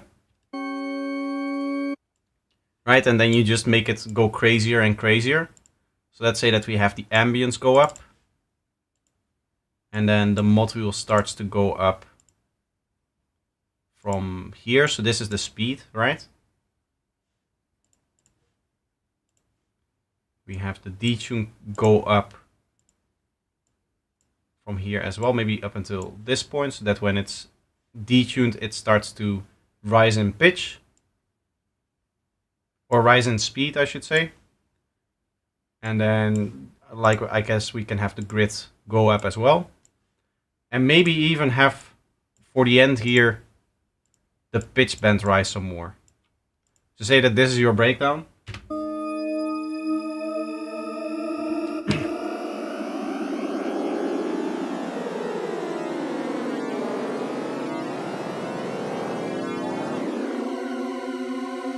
Probably like this.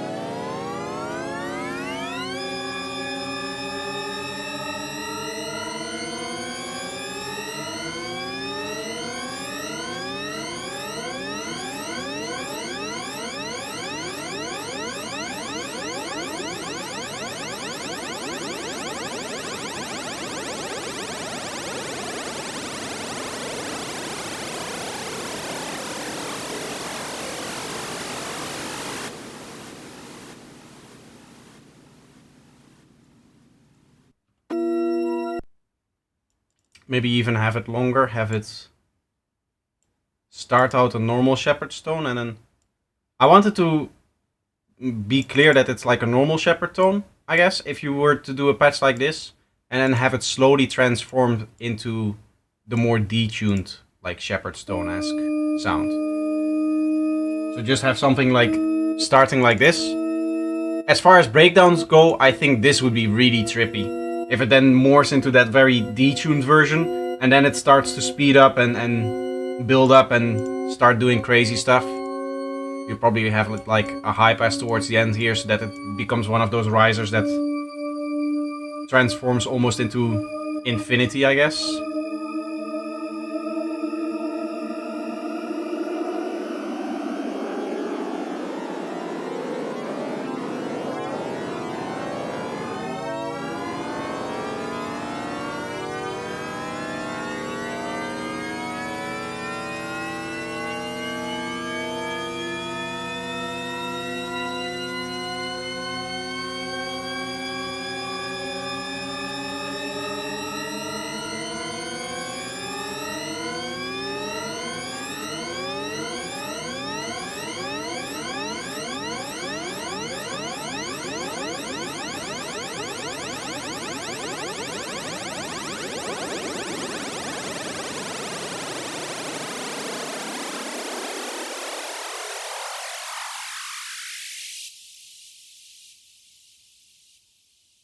That's pretty crazy.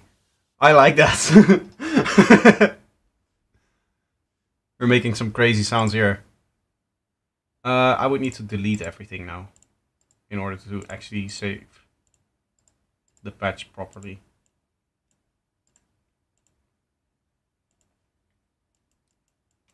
Everything needs to be lowered. And then there. Very, very nice. Thank you. How long have I been streaming? I think almost 4 hours, haven't I? Yes. I think I'll end it on a high note with that sound there. But I think that's it for now. I don't even know how many presets did we even make today. I don't feel like I got a super like big amount done. How many presets did we make? 6. Really? We made 6 presets in 4 hours.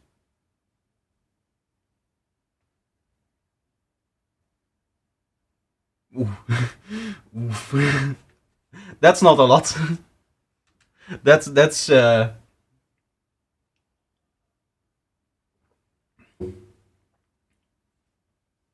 I think you can make a nice rhythm if you put a trance gate on it. Yeah, of course you could. You could. That's why I guess one of the things is the ambience. If you keep that down and you wanted to do like a trance gate thing, somebody would just open up a trance gate, which I should have. Yeah, here, one of these things, and that should take care of it.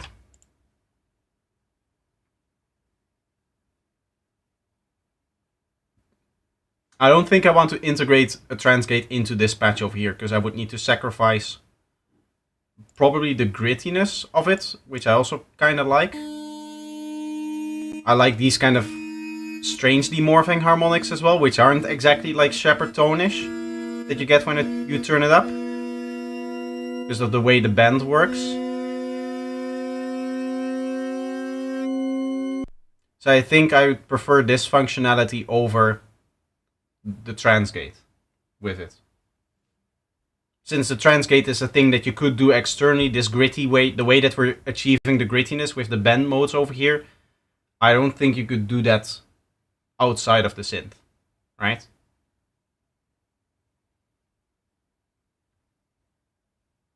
And then if you put the trance gate on it, you leave the ambience down so that you can put on your own delay and reverb after the trance gate, and that should take care of everything. Either way, not to put it in the patch. Yeah, exactly. You can make some interesting stuff with it if you put a trance gate on it afterwards. Yeah, cool. Okay, I'm going to end it here for today. I hope you guys enjoyed the stream. I hope you found the sound design interesting, even though we, as I see now, only made 6 things. I hope it was still interesting enough. And I might stream one more time. As I said before that I didn't want to stream too much before going on my vacation and moving and stuff. But I've heard that moving is going to take significantly less time than I thought it would. Like, it's probably only going to cost me 2-3 days with the things that I actually have to arrange. Like, everything is falling into place in such a way that I basically don't have to organize anything other than just go to the company that is doing light, gas, and trash and internet. They do everything. I don't think they do internet anymore, so I would need to go to a different company for the internet. But even that I could do a little bit later, right? When I'm settled in, I can have cable or fiber optics installed in the apartment. The connection is already there. They just need to like bring a modem and whatnot. So all of the things that I want for moving could be done through one company, and I have to go there once. I just say like, hey, I'm now living at this address. I need all of those things, and then it should be arranged. Can you check my track? I can't imagine what one shot I should add. For feedback on your tracks, you have to come back on Sunday. I do feedback every Sunday. Just go into my Discord, where you can add your track to the queue over here, to the feedback on stream queue, and make sure that you read it before, or read this before posting, of course. That's why there's rules over there. You just click there and you read that. I still don't think that I can make it so that before people write in this track or in this channel for the first time, they have to like click on this, or there will be like a pop-up or something like that. I would love for there to be the ability to just do that, because that would make everything easier. But there are a few rules that you have to follow, otherwise I won't play your track on stream. But I only listen to tracks, as I said, on Sunday during the dedicated feedback streams. I don't just listen to tracks that people randomly post.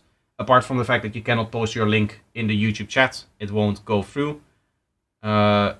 So yeah, no, I won't listen to your track now. If you want that Sunday at 5, just like today, the stream started at 5, so at the same time as today, I will listen to your music and everybody else's music.